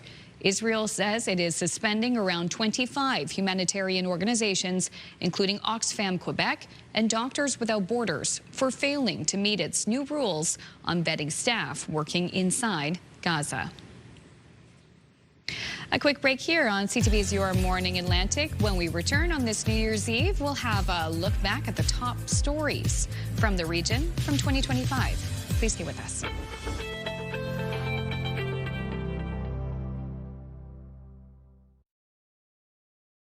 Move Mornings with Aaron and Peter. Weekday mornings on Move 100. The most fun in the morning. And home of the $1,000 minute. Only on Move 100 Halifax.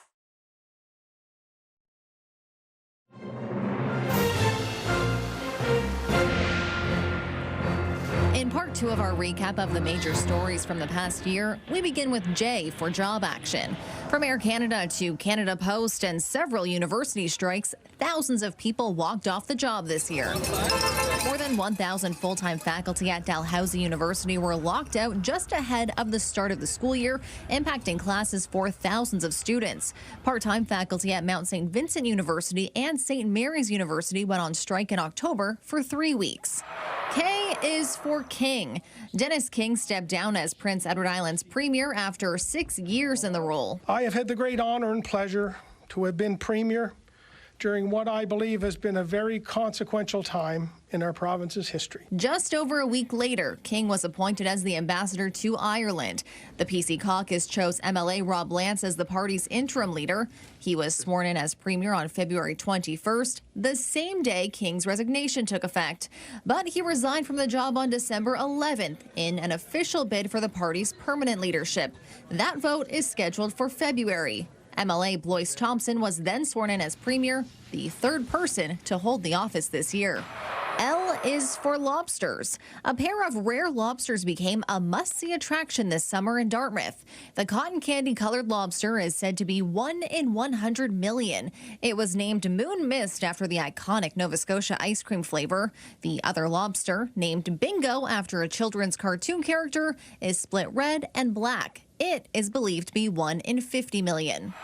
M is for missing children. Jack and Lily Sullivan were reported missing from their home in Lansdowne Station, Nova Scotia on May 2nd. I never gave up hope since day one, and I want to see them brought home. That's the main objective here. Countless searches have taken place, spanning dozens of kilometers for 6-year-old Lily and Jack, who would now be 5. In late September, RCMP brought in cadaver dogs to search for the siblings, but nothing was found. Court documents released in the summer suggest investigators do not think the children's disappearances involved foul play. N is for Northern Lights. Maritimers were treated to a dazzling display in November. It is fairly rare to see the northern lights in our region, but a severe geomagnetic storm triggered an active aurora borealis, leading to the spectacular sight. O is for offshore wind. Ottawa is prepared to work with Nova Scotia to ramp up its ambitious plans for Canada's first offshore wind farms. The goal is to harness Nova Scotia's offshore wind resources to provide renewable energy for Atlantic Canada and strengthen connections between provinces. The Wind West project was among 5 others selected by Prime Minister Carney, which are still in the early stages. P is for Pope. Pope Francis died in April at the age of 88. In his 12 years as Pope, he became known for his non-traditional papacy and made history for delivering a long-awaited apology for the Roman Catholic Church's role in Canadian residential schools. Weeks following his death, the first American Pope was elected. Catholic cardinals broke with tradition in electing Chicago-born missionary Robert Prevost. The 69-year-old spent his career ministering in Peru and took the name Leo XIV. Q is for QMJHL. There were some ups and downs in the Quebec Maritimes Junior Hockey League, particularly in New Brunswick. The Acadie Bathurst Titan were sold late last year and have now relocated to St. John's, Newfoundland this year. They are now called the Newfoundland Regimen. Meanwhile, the Moncton Wildcats won the Q League for just their 3rd time ever and the first time since 2010. They made it to the Memorial Cup semifinal, where they lost to the London Knights. That concludes part 2 of our A to Z series, looking into some of the most notable stories of 2025. Next, we'll pick back up with R.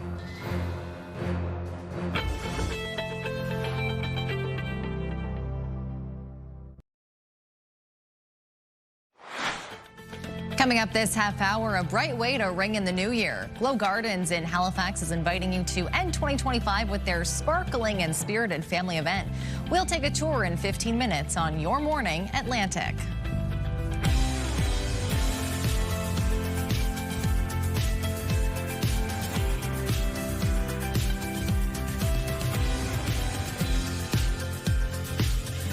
Good morning. It is December 31st, Wednesday, New Year's Eve. If you are up bright and early, perhaps you won't be staying up late tonight, but you never know. If you are, kudos to you. We'll probably be going to bed early, but we're happy to be with you here to end the year that was 2025. Wow. A lot of people are going to make those mistakes. 2025 is 6. Yes. I know. And thinking about all the exciting things that are coming our way in January. I know a lot of people in my life have January birthdays. Yeah, so that's some excitement to look forward to. Yes, no, that's always a good one. It's the same in my family, too. Yeah. Mom's birthday Sunday, so we'll celebrate then. My husband's birthday is at the end of the month. Our anniversary is this month. Oh, my gosh. Lots going on. Oh, my God. You have a lot planning. Yes. Oh, my gosh. Early birthday to your mom, though. She's watching. Oh, happy birthday. We love working with Stephanie. She's great. Just in case we haven't told you, she's lovely. Like, seriously, and this is a shout out to Stephanie. Like, there is nothing that she can't do at this station. You do web, you do producing, you report, you anchor, like, you do it all. Many weather. Yeah. Such a nice welcome back from vacation. Right? Thank you. And I didn't just say it because Mom's watching. It's true. Well, I really appreciate that. Yeah. It's a good way to end 2025. As for the start of 2026, the weather we are going to get New Year's Day, I really wonder how that's going to impact travel because some people still traveling. Oh, absolutely. Today, not the case, though. We're going to see pretty nice conditions for the most part. Here's a live look at St. John's, starting off the day with sunshine. Currently 0 in your area, but we do have rain mixed with snow expected into the afternoon. Something to keep in mind when you are heading out today. It is quite cold starting off the day across the region. As of right now, it is minus 16 degrees in Fredericton, minus 12 in Charlottetown, minus 3 degrees in Sydney, and minus 1 in Gander. Factor in that wind chill, feeling a lot colder for many areas across Atlantic Canada today. So as Amanda mentioned, we do have a storm headed our way for Thursday. So we do have special weather statements in effect for parts of all 3 maritime provinces. Snow squall watch also remains today, and we do have one also over in Newfoundland. Here's a look at our satellite and radar. We are going to see sunshine for parts of Atlantic Canada today. A chance of flurries for parts of all 3 maritime provinces. Periods of snow for much of Labrador. And then we do have that wintry mix for parts of Newfoundland. In terms of the wind today, a bit breezy again. 54 kilometers per hour in North Cape, 37 into Yarmouth, 30 into Moncton, and 20 into Canso. Wind gusts of up to 65 kilometers per hour in North Cape. 52 into Yarmouth, 44 in Grand Etang. We'll take one last look at your midweek forecast, but first one last look at your local news with Amanda. The last newscast of 2025. Thank you so much, Latavia. The calmer weather today is bringing some relief to travelers after messy conditions caused air travel disruptions, especially at our region's largest airport. I think we're just rolling with the punches. Had you seen our hotel this morning? It was a bit of a disaster. Everyone's stir crazy, so we're happy we came here early. Anxious this morning. Flights are moving now that the worst of the weather has subsided for now. Still, some travelers are scrambling. Halifax Stanfield International Airport closed its airfield for 10 hours Monday due to significant freezing rain. Roughly 50 flights were canceled or diverted during the closure. On the water, Marine Atlantic says ferry crossings between North Sydney and Port aux Basques may be impacted New Year's Day by another weather system. Unfortunately, what we've seen this month is just storm system after storm system after storm system. And in the long-range forecast, we're seeing another system moving in later this week. All this after ferry crossings were canceled yesterday due to weather. On the roads, Nova Scotia RCMP say they responded to over 90 collisions across the province, mostly on the mainland. Latavia will have more details on the snow and the rain that we can expect for New Year's Day and her last full look at the forecast after our next break. A man recently granted day parole nearly 40 years after killing a New Brunswick police officer has been turned over to American authorities. Anthony Philip Romeo is an American citizen and was serving a life sentence for the 1987 killing of New Brunswick Highway Patrol Constable Emmanuel O'Coin, who was shot and killed during a traffic stop near Fredericton. At the time of that killing, Romeo was already wanted for another murder in New York State. During his trial, a psychiatrist testified Romeo believed he was being followed by a monster and thought Constable O'Coin was that monster. Despite being denied full parole in 2012 and 2022, the Parole Board of Canada granted Romeo day parole earlier this month, citing his remorse, long-term treatment for mental health issues, and a detailed risk management plan. Because Romeo is not a Canadian citizen, Border Services says it is required to remove anyone who is in the country illegally. Constable O'Coin's daughter, Valerie, says the news has been difficult to process. It is somewhat reassuring to know that he will never be able to come back into Canada, but that doesn't mean he could not reoffend in the States, and I wouldn't want that to happen to anybody or any family down in the States for any reason, so it's unfortunate. Now in the United States, Romeo is outside Canadian jurisdiction, meaning he is no longer subject to supervision or conditions imposed here. Let's take another look back on the year that was 2025. And as we close the chapter on the year, here's a look at the most borrowed books in Prince Edward Island. The most borrowed book of the year was The Grey Wolf by Louise Penny. The top nonfiction was The Anxious Generation, How the Great Rewiring of Childhood is Causing an Epidemic of Mental Illness by Jonathan Haidt. The top children's book was Dogman Mothering Heights by Dave Pilkey. And the top young adult book was A Court of Thorns and Roses by Sarah J. Maas. Island residents also borrowed over 735,000 library items over the past year, which marks one of the highest circulation years to date and a 7% increase over 2024. Well, remember those baby books that had all those baby names listed in them? We have the top baby names for Nova Scotia for 2025. Making the top, Charlotte was #1, followed by Henry and William. Those were the top baby names in Nova Scotia this year, followed by Noah and Jack, and Violet round out the top 5. This is all according to Nova Scotia's Registry of Vital Statistics. And rounding up the top 10 include Oliver, Theodore, Wesley and Lainey, Ava, Lily, Levi and Thomas, and Amelia, Nora, Ella, Leo and Bennett. And if you were wondering, Theodore, that was the top baby name in 2024. So Charlotte taking the top spot for this year.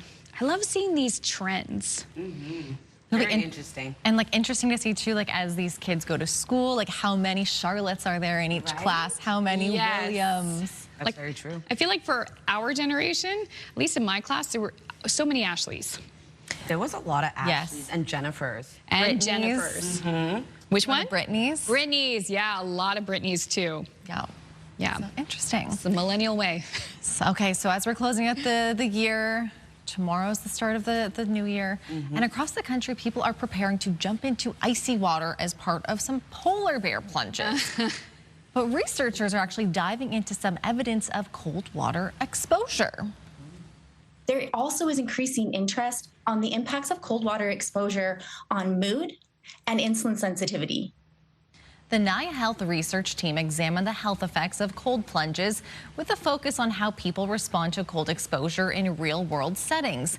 One of the clearest findings revealed that cold plunges show their strongest support in athletic recovery, with evidence strongly supporting short-term recovery and performance after high-intensity or endurance exercise. Woo-hoo-hoo. This is not for me. No, I was going to say, have you done a cold plunge or have you done any of those polar bear dips on New Year's Day? No. Never. Never. Have you? I've been to a cold lake once, like when I was Cold young. lake. Daring, Just a cold right? lake. Like, felt freezing, but not really like cold. this. Yes. I have not. I have stood on the pier in my younger years, hungover, watched my husband, who we weren't married then. I've seen it. He did it twice, and he did one to, to say he did it, and a second time so he could say he did it more than once. Yeah. And he says the worst part is just waiting to do the jump. Brave man. But if you do it, good for you. Yeah, there's many people that are quite brave to do it. Yeah. One of many events taking place tomorrow. That is true.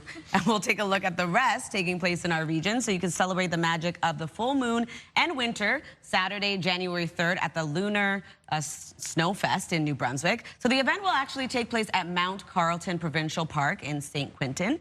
And you can enjoy fresh winter air, hot cocoa, a delicious menu, equipment rentals for outdoor activities, and a guided full moon hike. That sounds cool. To learn more, you can head over to their website. You can also enjoy family fun at the New Year's Eve celebration in Summerside from 4 to 8 p.m. Enjoy inflatables, games, food, and so much more. The festivities will take place at the Summerside Dome. For more information, you can head over to the website on your screen. And you can come out and enjoy carols and a Kaylee. So on January 3rd from 6 to 9 p.m., you can enjoy live music and dancing and Epiphany carols. So the event takes place at the St. Thomas Aquinas Church. And if you do have an upcoming event, please send us the details. We'd love to promote it into the new year. Your Morning Atlantic at ctv.ca. Time now, 8:41. Stick with us. We'll be right back after this.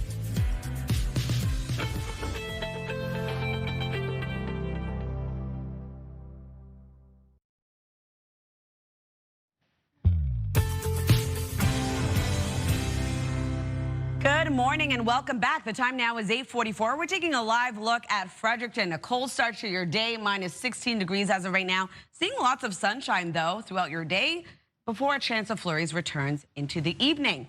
We are going to see sunshine for parts of the region, but also quite cold early this morning, so keep that in mind when you are heading out.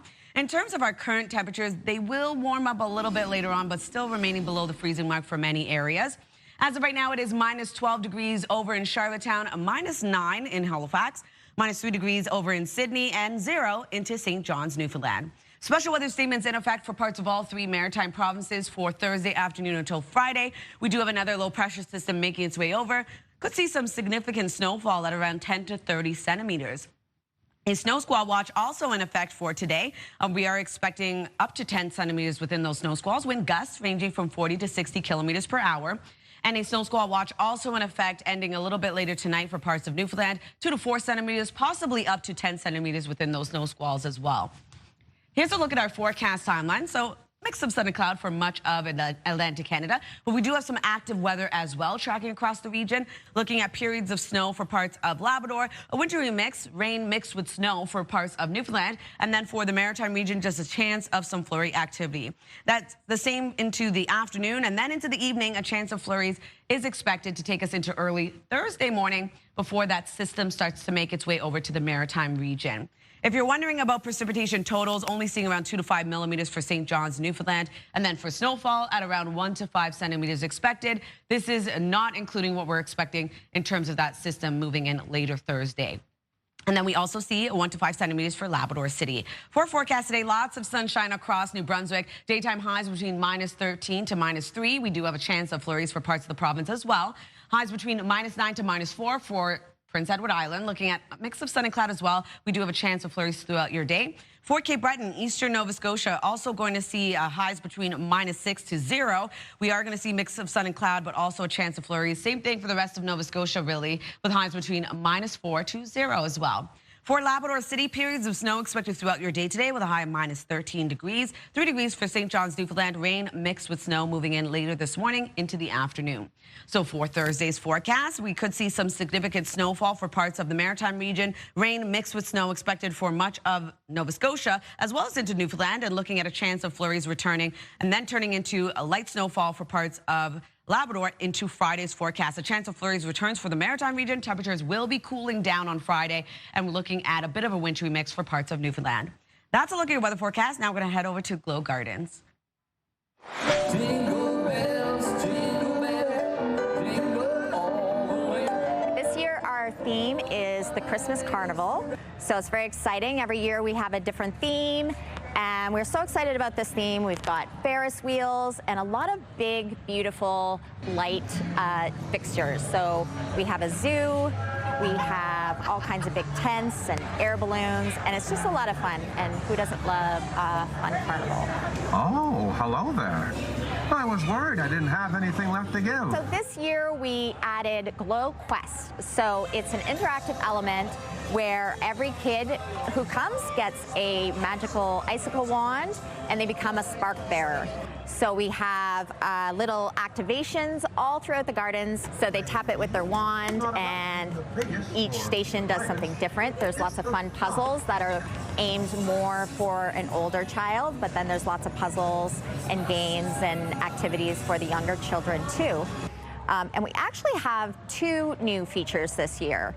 And it's all included in the price, so you're getting more for your Glow. So within the Glow ticket, you're getting the audio adventure as well. So Fox and Bunny, some new characters that have joined us this year for Glow Gardens, are going to tell you some stories and give you puzzles and some jokes and train you to become a young ringmaster. Glow Gardens really is for all ages. You know, we do have our Glowville, which has all the bouncy castles and the arcades. Again, everything is included in your ticket. So you can stay in Funland and Glowville with all the bouncy castles for 5 minutes, or you can stay there for a couple hours. We have lots of games, and then we have food, we have entertainment. So we have a main stage with, it might be a rock band during the weekend, and then we have a family show whenever we're open in the afternoons with a fabulous circus artist and some singers, and they're gonna tell you a story about the Christmas spirit. And then we have jazz music and a new cafe. So, you know, whether you need a coffee or you can stop at one of the bars. We have shopping for those who want to do a little shopping in the marketplace. We also have roller skating. So there really is something for everybody. And then with the addition of our new Glow Quest and audio adventures, you know, you can really take your time and spend a lot of time here at Glow Gardens. New Year's Eve is really exciting at Glow Gardens. So what we do is we are open to the public from 12 to 3, but then we have a special elevated family event. So this year we have Virgin coming, so we'll have some hosts from Virgin Radio coming, and we have all the fun New Year's Eve favors and the blowers and everything like that. So you get everything that Glow Gardens normally offers. We bring in Mary Mac, the band, so very family friendly, and we always have a lot of good time getting on the dance floor, and the princess is there dancing with you. So it opens from 4, and then it closes at 8, and then we have fireworks outside. But at 8 o'clock, we do the countdown.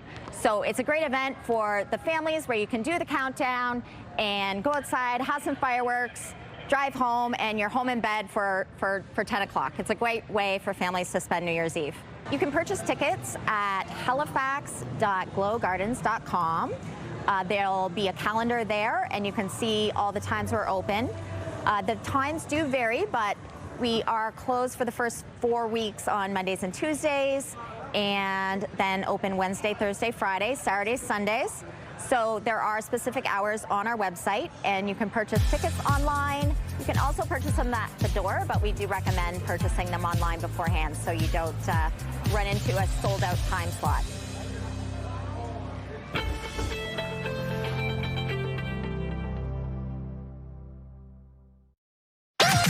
The #1 morning show in Halifax. Turk, Megan, and Amateur Alex. And home to the biggest artists.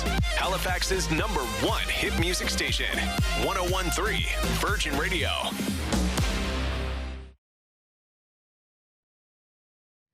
Welcome back. It's the last section of our last show for 2025. Wild. It is the time where we share our answers to the Move Morning Chat. We love to hear from you at home. We were asking our viewers, what's your New Year's resolution moving into 2026? Here's a few of your answers. Debbie from Fredericton says, New Year's resolution to do more walking each day. I have to tell you, if there's one thing I've learned from doing the Lifeline over and over again for 6, it's walking is good for you. Yes. Movement is medicine. So good for you, Debbie. Mo from Bathurst says, no New Year resolution. They usually get broken. I just do it for as long as I don't. I like that. That's good too. It's like, dear Santa, I tried. I did my best. Yeah, Candace has a great text here. She says, I don't do New Year resolutions because life happens. I do goals because you can adjust, change your goals as needed. 2026 goals include a few races. She does a lot of road races. She says, races I haven't done yet. Getting a few credits closer to finishing my degree and getting back to the gym once my shoulders healed up. Good for you, Candace. We hope you feel much better. Good luck to you in finishing your degree, and maybe we'll see you at a road race this year. It's a good way to put it, too, to set the goals instead of just making it like New Year's resolution, have to get to the gym January 1st. That's nice. Set the goals for the entire year. It's true. And like Mo said, they do usually get broken. So, yeah, goals may be the best way to put your foot forward. Yes. You were marinating on a resolution? So many options. What were you thinking? I remember, though, my husband and I want to learn French, so that could be a goal for the new year. Oh, vraiment. Awesome. Absolutely. Do a little Duolingo every day. Exactly. Yeah. So, yeah, see where I'm at by the end of 2026, how much I can pick up.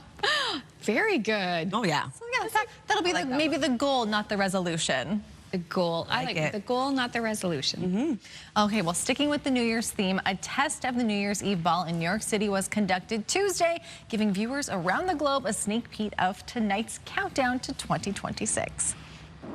New York has been ringing in the new year with a Times Square ball drop since 1907, and the celebration ushering in 2026 will feature the largest one yet. It weighs more than 12,000 pounds and is adorned with over 5,000 crystals and LED lights. Next year, for the first time, the ball will be raised again after midnight. The plan is to have another ball drop to usher in the 4th of July in celebration of the country's 250th birthday. Wow. That's cool. It's also now confusing when you say next year. I'm like, oh, tomorrow? Yes. Yes. Next year, like 2027? Like, nope. Tomorrow. Figuring it all out. We're off tomorrow for New Year's Day as well as Friday. We do return Monday morning, and we hope you join us. Happy New Year. Happy New Year. Stay safe tonight. Happy New Year. Yeah, be safe and happy, and we'll see you in 2026.